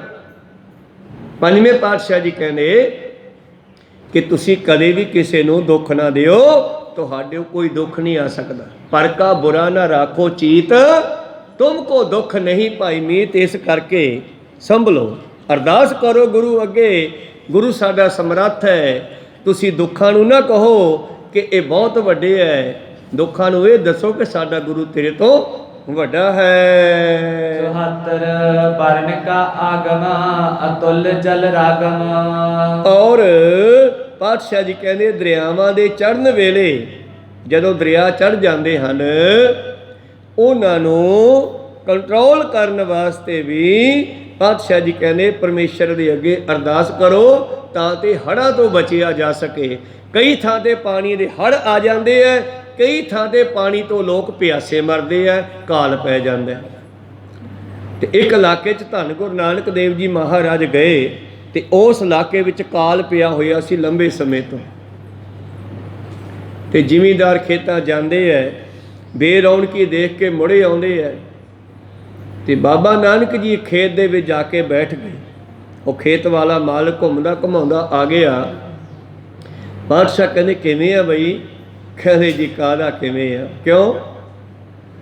ਹੋਰ ਮਾਰਾ ਕਾਲ ਪੈ ਗਿਆ, ਹੁਣ ਮੀਂਹ ਪੈਣਾ ਨਹੀਂ, ਫਸਲ ਹੋਣੀ ਨਹੀਂ। ਤੇ ਬਾਬਾ ਜੀ ਕਹਿੰਦੇ ਪਹਿਲਾਂ ਕਿਵੇਂ ਪੈਂਦਾ ਸੀ? ਕਹਿੰਦੇ ਸਾਡਾ ਰਾਜਾ ਜੀ ਉਹ ਇੰਦਰ ਦੇਵਤੇ ਦੇ ਮੰਤਰ ਜਾਣਦਾ ਹੈ, ਉਹ ਮੰਤਰ ਪੜ੍ਹ ਕੇ ਪਵਾਨਾ ਸੀ। ਤੇ ਕਹਿੰਦੇ ਹੁਣ ਕੀ ਹੋ ਗਿਆ? ਕਹਿੰਦੇ ਹੁਣ ਉਹਦੇ ਮੰਤਰ ਚੱਲਦੇ ਹੀ ਨਹੀਂ। ਤੇ ਸਹਿਜ ਸੁਭਾਅ ਗੁਰੂ ਨਾਨਕ ਪਾਤਸ਼ਾਹ ਕਹਿੰਦੇ ਫਿਰ ਕਰਤਾਰ ਨੂੰ ਕਹਿ ਦਿਓ। ਉਹ ਕਹਿੰਦਾ ਜੀ ਕਰਤਾਰ ਕੌਣ ਹੈ? ਕਹਿੰਦੇ ਕਰਤਾਰ ਪਰਮੇਸ਼ਰ। ਤੁਸੀਂ ਜਾਣਦੇ ਨਹੀਂ? ਕਹਿੰਦੇ ਨਾ ਜੀ ਅਸੀਂ ਤਾਂ ਰਾਜੇ ਨੂੰ ਜਾਣਦੇ ਆ ਸਭ ਕੁਛ। ਕਹਿੰਦੇ ਫਿਰ ਮੈਂ ਤੁਹਾਨੂੰ ਦੱਸਦਾ, ਜੇ ਕਰਤਾਰ ਚਾਹੇ ਤਾਂ ਸੁੱਕੇ ਅੰਬਰੀ ਵੀ ਮੀਂਹ ਪਾ ਸਕਦਾ। ਕਰਤਾਰ ਦੀ ਕਾਦਰ ਦੀ ਕੁਦਰਤ ਬੜੀ ਤਕੜੀ ਆ। ਜੇ ਉਹ ਚਾਹੇ ਤਾਂ ਪਾਣੀ ਤੋਂ ਬਗੈਰ ਅੱਗ ਤੇ ਫਸਲ ਉਗਾ ਸਕਦਾ ਹੈ। ਉਹ ਜ਼ਿਮੀਂਦਾਰ ਹੈਰਾਨ ਹੋ ਗਿਆ, ਕਹਿੰਦਾ ਜੀ ਇੱਦਾਂ ਹੋ ਸਕਦਾ ਹੈ? ਪਾਤਸ਼ਾਹ ਕਹਿੰਦੇ ਹਾਂ, ਜਾ ਤੂੰ ਆਪਣੇ ਘਰੋਂ ਦਾਣੇ ਤੇ ਹਲ ਲੈ ਕੇ ਆ, ਤੈਨੂੰ ਦੱਸੀਏ ਉਸ ਕਾਦਰ ਦੀ ਕੁਦਰਤ ਬਾਰੇ ਤੇ ਕਰਤਾਰ ਬਾਰੇ। ਕਹਿੰਦੇ ਬਿਨਾਂ ਪਾਣੀ ਤੇ ਫਸਲ ਉੱਗ ਜਾਵੇਗੀ। ਹੈਰਾਨ ਹੋ ਗਿਆ, ਅੱਛਾ ਜੀ ਇੱਦਾਂ ਵੀ ਹੋ ਜਾਂਦਾ? ਕਿਉਂਕਿ ਧੰਨ ਗੁਰੂ ਨਾਨਕ ਪਾਤਸ਼ਾਹ ਨੇ ਉਦਾਸੀਆਂ ਲਾ ਕੇ ਜਿੱਥੇ ਜਿਹੜੀ ਚੀਜ਼ ਦੀ ਘਾਟ ਸੀ ਉਹ ਵੀ ਦਿੱਤੀ ਆ, ਤੇ ਉਸ ਦੇ ਬਹਾਨੇ ਲੋਕਾਂ ਨੂੰ ਪਰਮੇਸ਼ਰ ਨਾਲ ਵੀ ਜੋੜਿਆ। ਉਹ ਘਰੇ ਗਿਆ, ਜਾਂਦਾ ਜਾਂਦਾ ਸੱਥ 'ਚ ਖੜ ਗਿਆ। ਸੱਥ 'ਚ ਬੈਠੇ ਹੁੰਦੇ ਆ ਵਿਹਲੜ ਜੇ ਕੁਝ। ਉਹ ਕਿੱਧਰੋਂ ਆਇਆ? ਖੇਤੋਂ ਆਇਆ ਯਾਰ। ਅੱਛਾ ਅੱਛਾ, ਕਿੱਧਰ ਚੱਲੇ ਆ? ਉਹ ਸਾਡੇ ਖੇਤ 2-3 ਸਾਧ ਬੈਠੇ ਆ। ਅੱਛਾ। ਉਹ ਕਹਿੰਦੇ ਵੀ ਕਹਿੰਦੇ ਬਿਨਾਂ ਮੀਂਹ ਤੋਂ ਹੀ ਕਹਿੰਦੇ ਫਸਲ ਹੋ ਸਕਦੀ ਆ। ਕਹਿੰਦੇ ਮੂਰਖ ਹੈ, ਅੱਗੇ ਤਾਂ ਕਦੇ ਵੇਖੀ ਨਹੀਂ ਇੱਦਾਂ ਦੀ ਗੱਲ। ਕਹੋ ਸਤਨਾਮ। ਕਹਿੰਦੇ ਨਹੀਂ, ਮੈਨੂੰ ਕਿਹਾ ਤੂੰ ਦਾਣੇ ਲਿਆ ਤੇ ਹਲ ਲਿਆ ਤੇ ਆਪਾਂ ਬੀਜ ਦਿੰਨੇ ਆ ਤੇ ਬਿਨਾ ਪਾਣੀ ਤੋਂ ਉੱਗਰ ਆਊਗੀ। ਕਹਿੰਦੇ ਮੂਰਖ ਹੈ, ਆ ਜਿਹੜੀ ਸੇਰ 40 ਸੇਰ ਜਾਂ ਮਣ ਕਣਕ ਘਰੇ ਪਈ ਆ ਉਹ ਵੀ ਖਰਾਬ ਕਰ ਲੇਗਾ। ਉਹ ਪੁੱਠਾ ਮੁੜਿਆ ਹੈ। ਕਹਿੰਦੇ ਜੀ ਪਿੰਡ ਵਾਲੇ ਤਾਂ ਐਂ ਕਹਿੰਦੇ ਐ ਵੀ ਐਵੇਂ ਦਾਣੇ ਖਰਾਬ ਕਰ ਲੇਗਾ, ਹੁਣ ਕਿਵੇਂ ਕਰਾਂ? ਕਹਿੰਦੇ ਤੂੰ ਲਿਆ, ਜ਼ਿੰਮੇਵਾਰ ਮੈਂ ਆ, ਤੂੰ ਦਾਣੇ ਲੈ ਕੇ ਆ। ਇਹ ਤੋਂ ਛਿੱਟਾ ਦਵਾਇਆ, ਕੁਝ ਓੜੇ ਜੇ ਕੱਢ ਦਿੱਤੇ, ਦਾਣੇ ਨੱਪ ਦਿੱਤੇ ਧਰਤੀ 'ਚ। ਕਹਿੰਦੇ ਬਹਿ ਜਾ ਹੁਣ। ਫਿਰ ਸ਼ਬਦ ਕੀਰਤਨ ਹੋਇਆ ਤੇ ਗੁਰੂ ਪਿਆਰਿਓ ਭਾਈ ਮਰਦਾਨਾ ਜੀ ਨੇ ਰਬਾਬ ਵਜਾਈ, ਕੀਰਤਨ ਹੋਇਆ। ਫਿਰ ਉਹ ਮਨੁੱਖ ਜਿਹੜਾ ਹੈ ਆਪਣੇ ਘਰ ਚਲਿਆ ਗਿਆ। ਜਦ ਤੜਕੇ ਆਇਆ ਨਾ ਉੱਠ ਕੇ ਤਾਂ ਕੀ ਵੇਖਦਾ, ਧਰਤੀ ਹਰੀ ਹੋਈ ਪਈ ਹੈ। ਔਰ ਹੈਰਾਨ ਹੋ ਗਿਆ। ਉਹਨੇ ਪਿੰਡ ਵਿੱਚ ਜਾ ਕੇ ਰੌਲਾ ਪਾਤਾ, ਕਹਿੰਦਾ ਉਹ ਸਾਡੇ ਖੇਤ ਤਾਂ ਹਰੇ ਹੋ ਗਏ ਬਿਨਾਂ ਮੀਂਹ ਤੋਂ ਹੀ, ਬਿਨਾਂ ਪਾਣੀ ਤੋਂ। ਪਿੰਡ ਵਾਲੇ ਵੀ ਹੈਰਾਨ। ਸਗਰੀ ਸ਼ੇਸ਼ਟ ਦਿਖਾਏ ਅਚੰਭਵ, ਦੁਨੀਆ ਨੂੰ ਹੈਰਾਨ ਕਰ ਸਕਦਾ ਉਹ ਪਰਮੇਸ਼ਰ। ਕਹੂੰ ਫੂਲ ਰਾਜਾ ਹੋਵੇ ਬੈਠਾ, ਕਹੂੰ ਸਿਮਟ ਪਇਓ ਸੰਕਰ ਕੈਠਾ। ਸਗਰੀ ਸ਼ੇਸ਼ਟ ਦਿਖਾਏ ਅਚੰਭਵ, ਆਦ ਜੁਗਾਦ ਸਰੂਪ ਸਵਯੰਭਵ। ਸਾਰੀ ਸ੍ਰਿਸ਼ਟੀ ਨੂੰ ਬੜੇ ਹੈਰਾਨ ਕਰਨ ਵਾਲੇ ਕੌਤਕ ਵੀ ਵਿਖਾ ਦਿੰਦਾ। ਤੇ ਪਿੰਡ ਵਾਲੇ ਹੈਰਾਨ ਹੋਏ, ਭੱਜ ਕੇ ਆਏ, ਕਹਿੰਦੇ ਜੀ ਸਾਡੇ ਤਾਂ ਖੇਤਾਂ 'ਚ ਆਪ ਇਹੋ ਜਿਹੇ ਦਾਣੇ ਹੋਣੇ ਚਾਹੀਦੇ ਆ। ਪਾਤਸ਼ਾਹ ਫਿਰ ਕਹਿੰਦੇ ਕਰਤਾਰ ਨੂੰ ਕਹੋ, ਇਹ ਤਾਂ ਮੈਂ ਤੁਹਾਨੂੰ ਇੱਕ ਵਿਖਾਇਆ ਵੀ ਇੱਦਾਂ ਹੋ ਸਕਦੇ ਆ, ਭਰੋਸਾ ਦੇਣ ਵਾਸਤੇ। ਕਹਿੰਦੇ ਜੀ ਕਰਤਾਰ ਕੌਣ ਹੈ? ਕਰਤਾਰ ਪਰਮੇਸ਼ਰ ਹੈ। ਕਹਿੰਦੇ ਜੀ ਉਹਨੂੰ ਕਿਵੇਂ ਕਹੀਏ? ਤੇ ਪਾਤਸ਼ਾਹ ਕਹਿੰਦੇ ਜਾਓ ਕੜਾਹ ਪ੍ਰਸ਼ਾਦ ਦੀ ਦੇਗ ਬਣਾ ਕੇ ਲਿਆਓ ਘਰੋਂ, ਕੜਾਹ ਪ੍ਰਸ਼ਾਦ ਬਣਾ ਕੇ ਲਿਆਓ, ਫਿਰ ਆਪਾਂ ਕਰਤਾਰ ਅੱਗੇ ਅਰਦਾਸ ਕਰਾਂਗੇ। ਹੁਣ ਜੇ ਉੱਥੇ ਪਾਤਸ਼ਾਹ ਕਹਿੰਦੇ ਵੀ ਮੈਂ ਮੀਂਹ ਪਵਾ ਦਿਆਂ ਤੇ ਫਿਰ ਪਾਤਸ਼ਾਹ ਦਾ ਗਾਹਾਂ ਟੱਪ ਜਾਂਦੇ, ਮਗਰੋਂ ਕਿਵੇਂ ਪੈਂਦਾ? ਤੋ ਸਤਿਗੁਰਾਂ ਨੇ ਉਹ ਰੀਤੀ ਰਿਵਾਜ ਬਣਾਏ ਆ ਜਿਹੜੇ ਰਹਿੰਦੀ ਦੁਨੀਆ ਤੱਕ ਚੱਲਦੇ ਰਹਿਣਗੇ। ਤਾਂ ਪੰਜਵੇਂ ਪਾਤਸ਼ਾਹ ਜੀ ਨੇ ਮਾਤਾ ਗੰਗਾ ਜੀ ਨੂੰ ਕਿਹਾ, ਗੰਗਾ ਜੇ ਤੂੰ ਪੁੱਤਰ ਦੀ ਦਾਤ ਲੈਣੀ ਹੈ ਗੁਰੂ ਨਾਨਕ ਦੇ ਘਰ 'ਚੋਂ, ਤਾਂ ਜਿਹੜਾ ਇਹਨਾਂ ਦਾ ਗ੍ਰੰਥੀ ਹੈ, ਜਿਹੜਾ ਇਹਨਾਂ ਦਾ ਵਜ਼ੀਰ ਹੈ ਬਾਬਾ ਬੁੱਢਾ, ਜਾ ਕੇ ਉਹ ਤੋਂ ਬਚਨ ਕਰਾ, ਭਾਵ ਉਹ ਤੋਂ ਅਰਦਾਸ ਕਰਾ, ਫਿਰ ਹੋ ਸਕਦੇ ਆ। ਕੋ ਸਤਨਾਮ। ਔਰ ਘਰ ਦੇ ਵਿੱਚ ਵੀ ਆਏ ਸਿੱਧੀ ਦਾਤ ਨਹੀਂ ਬਖਸ਼ੀ, ਭਾਵੇਂ ਬਖਸ਼ ਸਕਦੇ ਸੀਗੇ। ਤੇ ਪਹਿਲੇ ਦਿਨ ਬਾਬਾ ਬੁੱਢਾ ਜੀ ਕਹਿੰਦੇ ਗੁਰੂ ਕਹਿਣ ਕਿਵੇਂ ਭਾਜੜਾਂ ਪਈਆਂ ਆਉਂਦੀਆਂ। ਤੇ ਫਿਰ ਪੁੱਛਿਆ ਮਹਾਰਾਜ ਅਰਦਾਸ ਕਿਵੇਂ ਕਰਾਉਣੀ ਸੀ? ਅੱਜ ਤਾਂ ਅਸੀਂ ਆਹ ਕੰਮ ਕਰੇ ਆਏ। ਕਹਿੰਦੇ ਭਲੀਏ ਮਾਨਸੇ ਮੰਗਣ ਜਾਈਦਾ ਹੈ ਤੇ ਮੰਗਤੇ ਬਣ ਕੇ ਜਾਈਦਾ, ਹੱਥੀਂ ਪ੍ਰਸ਼ਾਦਾ ਬਣਾ ਕੇ ਫਿਰ ਅਰਦਾਸ ਕਰਾਓ ਉਹਨਾਂ ਕੋਲੋਂ। ਕੋ ਸਤਨਾਮ। ਬਾਕੀ ਕਹਾਣੀ ਤੁਸੀਂ ਜਾਣਦੇ ਹੋ ਸਾਖੀ ਸਾਰੀ। ਇਸੇ ਤਰ੍ਹਾਂ ਹੀ ਪਿੰਡ ਵਾਲਿਆਂ ਨੂੰ ਕਿਹਾ ਵੀ ਕੜਾਹ ਪ੍ਰਸ਼ਾਦ ਬਣਾ ਕੇ ਲਿਆਓ। ਕੜਾਹ ਪ੍ਰਸ਼ਾਦ ਤਿਆਰ ਕੀਤਾ ਗਿਆ, ਖੇਤ ਵਿੱਚ ਲਿਆਂਦਾ ਜਿੱਥੇ ਪਾਤਸ਼ਾਹ ਬੈਠੇ ਸਨ। ਫਿਰ ਸਾਰਿਆਂ ਨੂੰ ਆਪਣੇ ਨਾਲ ਖੜਾ ਕੇ ਧੰਨ ਗੁਰੂ ਨਾਨਕ ਦੇਵ ਜੀ ਨੇ ਉਸ ਕਰਤਾਰ ਪਰਮੇਸ਼ਰ ਜੀ ਦੇ ਨਾਲ ਦੁਨੀਆ ਨੂੰ ਜੋੜਨਾ ਸੀਗਾ। ਸਰੀਰਾਂ ਨਾਲ ਨਹੀਂ ਸੀ ਜੋੜਨਾ, ਨਿਰੰਕਾਰ ਨਾਲ ਜੋੜਨਾ ਸੀਗਾ। ਫਿਰ ਅਰਦਾਸ ਕੀਤੀ ਤੇ ਥੋੜ੍ਹੇ ਹੀ ਸਮੇਂ ਦੇ ਬਾਅਦ ਮੀਂਹ ਪੈਣ ਲੱਗ ਪਿਆ ਤੇ ਸਾਰਿਆਂ ਨੇ ਫਸਲਾਂ ਬੀਜੀਆਂ। ਉਸ ਦਿਨ ਤੋਂ ਉਸ ਪਿੰਡ ਦੇ ਲੋਕ ਰਾਜੇ ਨੂੰ ਮੰਨਣਾ ਛੱਡ ਕੇ ਪਰਮੇਸ਼ਰ ਨੂੰ ਸਮਝਣ ਲੱਗੇ, ਮੰਨਣ ਲੱਗੇ। ਇਸ ਕਰਕੇ ਪ੍ਰੀਤਮ ਜੀ ਕਹਿੰਦੇ ਕਿਤੇ ਜਲ ਬਹੁਤਾ ਹੈ, ਕਿਤੇ ਜਲ ਹੈ ਨਹੀਂ, ਤੁਸੀਂ ਉਹਦੇ ਵਾਸਤੇ ਵੀ ਅਰਦਾਸ ਕਰਿਆ ਕਰੋ ਜੀ। ਛਤਰੀ ਸਿਰ ਮੁਕਟ ਕੀ ਲਾਜ, ਬਿਰਦ ਤਬ ਸਾਜ। ਔਰ ਇਸੇ ਤਰ੍ਹਾਂ 75ਵੀਂ ਅਰਦਾਸ ਹੈ। ਸਤਿਗੁਰੂ ਜੀ ਕਹਿੰਦੇ ਸਿਰ ਉੱਪਰ ਧਾਰਨ ਕੀਤੇ ਕੇਸਾਂ ਰੂਪੀ ਮੁਕਤ ਦੀ ਲਾਜ ਆਪ ਨੂੰ ਹੈ। ਬਿਰਧ ਬਾਣੀ ਦੀ ਲਾਜ ਰੱਖੋ। ਤਾਂ ਸਾਡੇ ਕੇਸ, ਸਾਡੀ ਦਸਤਾਰ, ਇਹ ਗੁਰੂ ਦੀ ਦਾਤ ਬਖਸ਼ੀ ਹੋਈ ਹੈ। ਤਾਂ ਸਤਿਗੁਰੂ ਪਾਤਸ਼ਾਹ ਪਿਛਲੀ ਆਪਾਂ ਵਿਚਾਰ ਜਿਹੜੀ ਸਾਂਝੀ ਕੀਤੀ ਆ ਉਹ 'ਚ ਫਿਰ ਉਹ ਜ਼ਿਮੀਂਦਾਰ ਜਿਹੜਾ ਮੁਖੀ ਸੀ ਨਾ ਪਹਿਲਾਂ ਆਇਆ ਸੀ ਜਿਹੜਾ, ਉਹ ਇਹ ਵੀ ਪੁੱਛਦਾ ਜੀ ਤੁਸੀਂ ਕਹਿੰਦੇ ਕੁਦਰਤ, ਕਹਿੰਦੇ ਸੀ ਕੁਦਰਤ ਕੀ ਆ ਉਹ ਵੀ ਤਾਂ ਦੱਸ ਦਿਓ ਹੁਣ। ਕਹਿੰਦੇ ਉਹ ਕੁਦਰਤ ਇਹ ਹੈ ਕਿ ਉਹ ਚਾਹੇ ਤਾਂ ਅੱਗ 'ਤੇ ਹੀ ਫਸਲ ਪੈਦਾ ਕਰ ਸਕਦਾ ਪਰਮੇਸ਼ਰ। ਕਹਿੰਦੇ ਜੀ ਫਿਰ ਦਿਖਾਓ ਉਹ ਵੀ। ਕਹਿੰਦੇ ਇੱਥੋਂ 4 ਬੂਟੇ ਪੱਟ ਕੇ ਦੇਖ, ਥੱਲੇ ਤੈਨੂੰ ਗਰਮੈਸ਼ ਲੱਭੇਗੀ। ਕਹੋ ਸਤਨਾਮ। ਭਾਵੇਂ ਕਿ ਗਰਮੈਸ਼ ਤਾਂ ਹੁੰਦੀ ਹੈ, ਪਰ ਉਸ ਵੇਲੇ ਕਹਿੰਦੇ ਉਹਨੂੰ ਤਾਂ ਅੰਗਿਆਰ ਵੀ ਦਿਖਾ ਦਿੱਤੇ ਕਿ ਉੱਤੇ ਕਣਕ ਹਰੀ ਹੈ ਜਾਂ ਜਿਹੜੀ ਫਸਲ ਬੀਜੀ ਸੀ ਉਹ ਹਰੀ ਹੈ ਤੇ ਥੱਲੇ ਉਹਦੇ ਅੰਗਿਆਰ ਹਨ। ਵੈਸੇ ਤਾਂ ਅੱਗ ਦੇ ਨਾਲ ਹੀ ਫਸਲ ਪੈਦਾ ਹੁੰਦੀ ਹੈ। ਬੁਖਾਰੀ 'ਚ ਪਈ ਛਾਵੇਂ ਪਿਆ ਤਾਂ ਕੋਈ ਦਾਣਾ ਉੱਗਦਾ ਨਹੀਂਗਾ। ਸੂਰਜ ਦੀ ਗਰਮੈਸ਼ ਚਾਹੀਦੀ ਆ, ਉਸ ਨੂੰ ਅੱਗ ਚਾਹੀਦੀ ਆ ਵਾਕਿਆ ਹੀ। ਤੇ ਇਹ ਕਰਤੇ ਦੀ ਕੁਦਰਤ ਦਿਖਾਉਣੀ ਕੀਤੀ। ਹੁਣ ਪਾਤਸ਼ਾਹ ਕਹਿੰਦੇ ਅਰਦਾਸ ਕਰਿਆ ਕਰੋ ਕਿ ਇਹ ਜੋ ਦਾਤ ਬਖਸ਼ੀ ਆ ਇਹ ਸਾਡਾ ਮੁਕਟ ਹੈ। ਰਾਜਿਆਂ ਕੋਲੇ ਸੋਨੇ ਚਾਂਦੀ ਦੇ ਮੁਕਟ ਹੁੰਦੇ ਸੀਗੇ, ਉਹ ਇੱਦਾਂ ਚੱਕ ਕੇ ਰੱਖ ਲੈਂਦੇ ਸੀਗੇ। ਤੇ ਸਤਿਗੁਰ ਦਾ ਸਿੱਖ ਨੂੰ ਹੁਕਮ ਹੈ ਕਿ ਦੋਨੇ ਟਾਈਮ ਕੰਘੀ ਕਰ ਸਿਰ ਦਸਤਾਰ ਸਜਾਏ। ਪਾਤਸ਼ਾਹ ਜੀ ਕਹਿੰਦੇ ਦੋਏ ਟਾਈਮ ਕੇਸਾਂ ਨੂੰ ਵਾਹ ਕੇ ਸਿੱਖ ਨੂੰ ਦਸਤਾਰ ਸਜਾਉਣੀ ਚਾਹੀਦੀ ਹੈ ਔਰ ਅਰਦਾਸ ਕਰਨੀ ਚਾਹੀਦੀ ਹੈ, ਪਾਤਸ਼ਾਹ ਤੇਰੇ ਬਿਰਧ ਬਾਣੇ ਦੀ ਲਾਜ ਆਪ ਹੀ ਰੱਖ ਲਿਓ। ਇਹ ਬਾਣਾ ਅਸੀਂ ਤੇਰਾ ਦਿੱਤਾ ਹੋਇਆ ਧਾਰਨ ਕੀਤਾ ਹੈ, ਇਹ ਤੇ ਕਿਰਪਾ ਰਹੇ ਜੀ। ਦੋਹਰਾ ਸਿੱਖ ਸਕਾ ਸੁਤ ਸਿੱਖ ਮਾਮਾ ਸਿੱਖ ਹਮਾਰਾ ਧਿਆਨ। ਜਿਹੜਾ ਵੀ ਸਿੱਖ ਜਾਂ ਸਖਾ ਜਾਂ ਸੁੱਤ ਪੁੱਤਰ ਜਾਂ ਮੇਰਾ ਸਿੱਖ, ਮੇਰੇ ਸਿੱਖ ਦਾ ਪੁੱਤਰ ਜਿਹੜਾ ਵੀ ਮੇਰਾ ਧਿਆਨ ਧਰਦਾ ਹੈ, ਸੇਵੇ ਸਿੱਖ ਨਿਜ ਰੂਪ ਕੋ ਸਿੱਖ ਸੁਖਾਂ ਕੀ ਖਾਨ। ਆ ਬੜੀ ਕਮਾਲ ਦੀ ਗੱਲ ਹੈ ਗੁਰੂ ਪਿਆਰੋ, ਜਿਹੜੀ ਸਾਡੇ ਕੋਲੋਂ ਖੁੰਝੀ ਹੋਈ ਹੈ ਬਈ ਸਿੱਖ ਨੂੰ ਨਿਜ ਸਰੂਪ ਦਾ ਧਿਆਨ ਧਰਨਾ ਚਾਹੀਦਾ, ਕਿਸੇ ਫੋਟੋ ਦਾ ਨਹੀਂ ਧਰਨਾ, ਕਿਸੇ ਦੂਜੇ ਸਰੀਰ ਦਾ ਨਹੀਂ ਧਰਨਾ। ਨਿਜ ਹੁੰਦਾ ਆਪਣਾ ਆਪਾ, ਹਮੇਸ਼ਾ ਆਪਣੇ ਆਪੇ ਦਾ ਧਿਆਨ ਧਰਨਾ ਹੈ, ਜਿਹਨੇ ਮੈਨੂੰ ਪਾਉਣਾ ਹੈ। ਹੁਣ ਗੁਰੂ ਸਾਹਿਬ ਨੇ ਕਿਤੇ ਨਹੀਂ ਕਿਹਾ ਕਿ ਮੇਰੀ ਫੋਟੋ ਬਣਾ ਕੇ ਰੱਖ ਲਿਓ, ਭਾਵੇਂ ਕਿ ਫੋਟੋ ਜਾਣਕਾਰੀ ਆ। ਸਾਨੂੰ ਲੱਗਦਾ ਹੈ ਫੋਟੋ ਨੂੰ ਦੇਖ ਕੇ ਵੀ ਸਾਡੇ 10ਵੇਂ ਪਾਤਸ਼ਾਹ ਐਦਾਂ ਦੇ ਜਾਹੋ ਜਲਾਲ ਵਾਲੇ ਹਨ, ਪਰ ਉਹ ਕਹਿੰਦੇ ਖਾਲਸਾ ਮੇਰੋ ਰੂਪ ਹੈ ਖਾਸ, ਖਾਲਸਾ ਮੈਂ ਹੋ ਕਰੋ ਨਿਵਾਸ, ਖਾਲਸਾ ਮੇਰੀ ਜਾਨ ਕੀ ਜਾਨ, ਖਾਲਸਾ ਮੇਰੋ ਪ੍ਰਾਣ ਕੋ ਪ੍ਰਾਣ, ਖਾਲਸਾ ਮੇਰੋ ਮੁੱਖ ਹੈ ਅੰਗਾ। ਆ ਖਾਲਸੇ ਦਾ ਮੁੱਖ ਮੇਰਾ ਹੀ ਮੁੱਖ ਹੈ, ਕਹੋ ਸਤਨਾਮ। ਇਹ ਗੱਲ ਬਾਬੇ ਨਾਨਕ ਨੇ ਵੀ ਕਹੀ ਆ। ਕਦੋਂ? ਜਦੋਂ ਲਹਿਣਾ ਜੀ ਨੂੰ ਗੁਰਤਾ ਗੱਦੀ ਦਿੱਤੀ, ਕਹਿੰਦੇ ਮੈਂ ਤੈਨੂੰ ਆਪਣੇ ਅੰਗ ਚੋਂ ਕੱਢ ਕੇ ਅੰਗਦ ਬਣਾਇਆ ਲਹਿਣਿਆ, ਅੱਜ ਤੋਂ ਤੂੰ ਅੰਗਦ ਹੋਇਆ, ਤੂੰ ਮੇਰਾ ਅੰਗ ਹੈ। ਇਹੀ ਗੱਲ 10ਵੇਂ ਜਾਮੇ 'ਚ ਖਾਲਸੇ ਨੂੰ ਕਹਿੰਦੇ ਆ। ਖਾਲਸਾ ਮੇਰੋ ਮੁੱਖ ਹੈ ਅੰਗਾ, ਖਾਲਸੇ ਕਹੋ ਸਦ ਸਦ ਸੰਗਾ, ਪਰ ਇੱਕ ਸ਼ਰਤ ਹੈ, ਜਬਲਾ ਖਾਲਸਾ ਰਹੇ ਨਿਆਰਾ, ਤਬ ਲਗ ਤੇਜ ਤਿਓ ਮੈਂ ਸਾਰਾ, ਜਾਵੇਗਾ ਹੈ ਵਿਪਨ ਕੀ ਰੀਤ, ਮੈਂ ਨਾ ਕਰੋ ਇਨ ਕੀ ਪ੍ਰਤੀਤ, ਫਿਰ ਮੇਰਾ ਕੁਛ ਨਹੀਂ ਲੱਗਦਾ।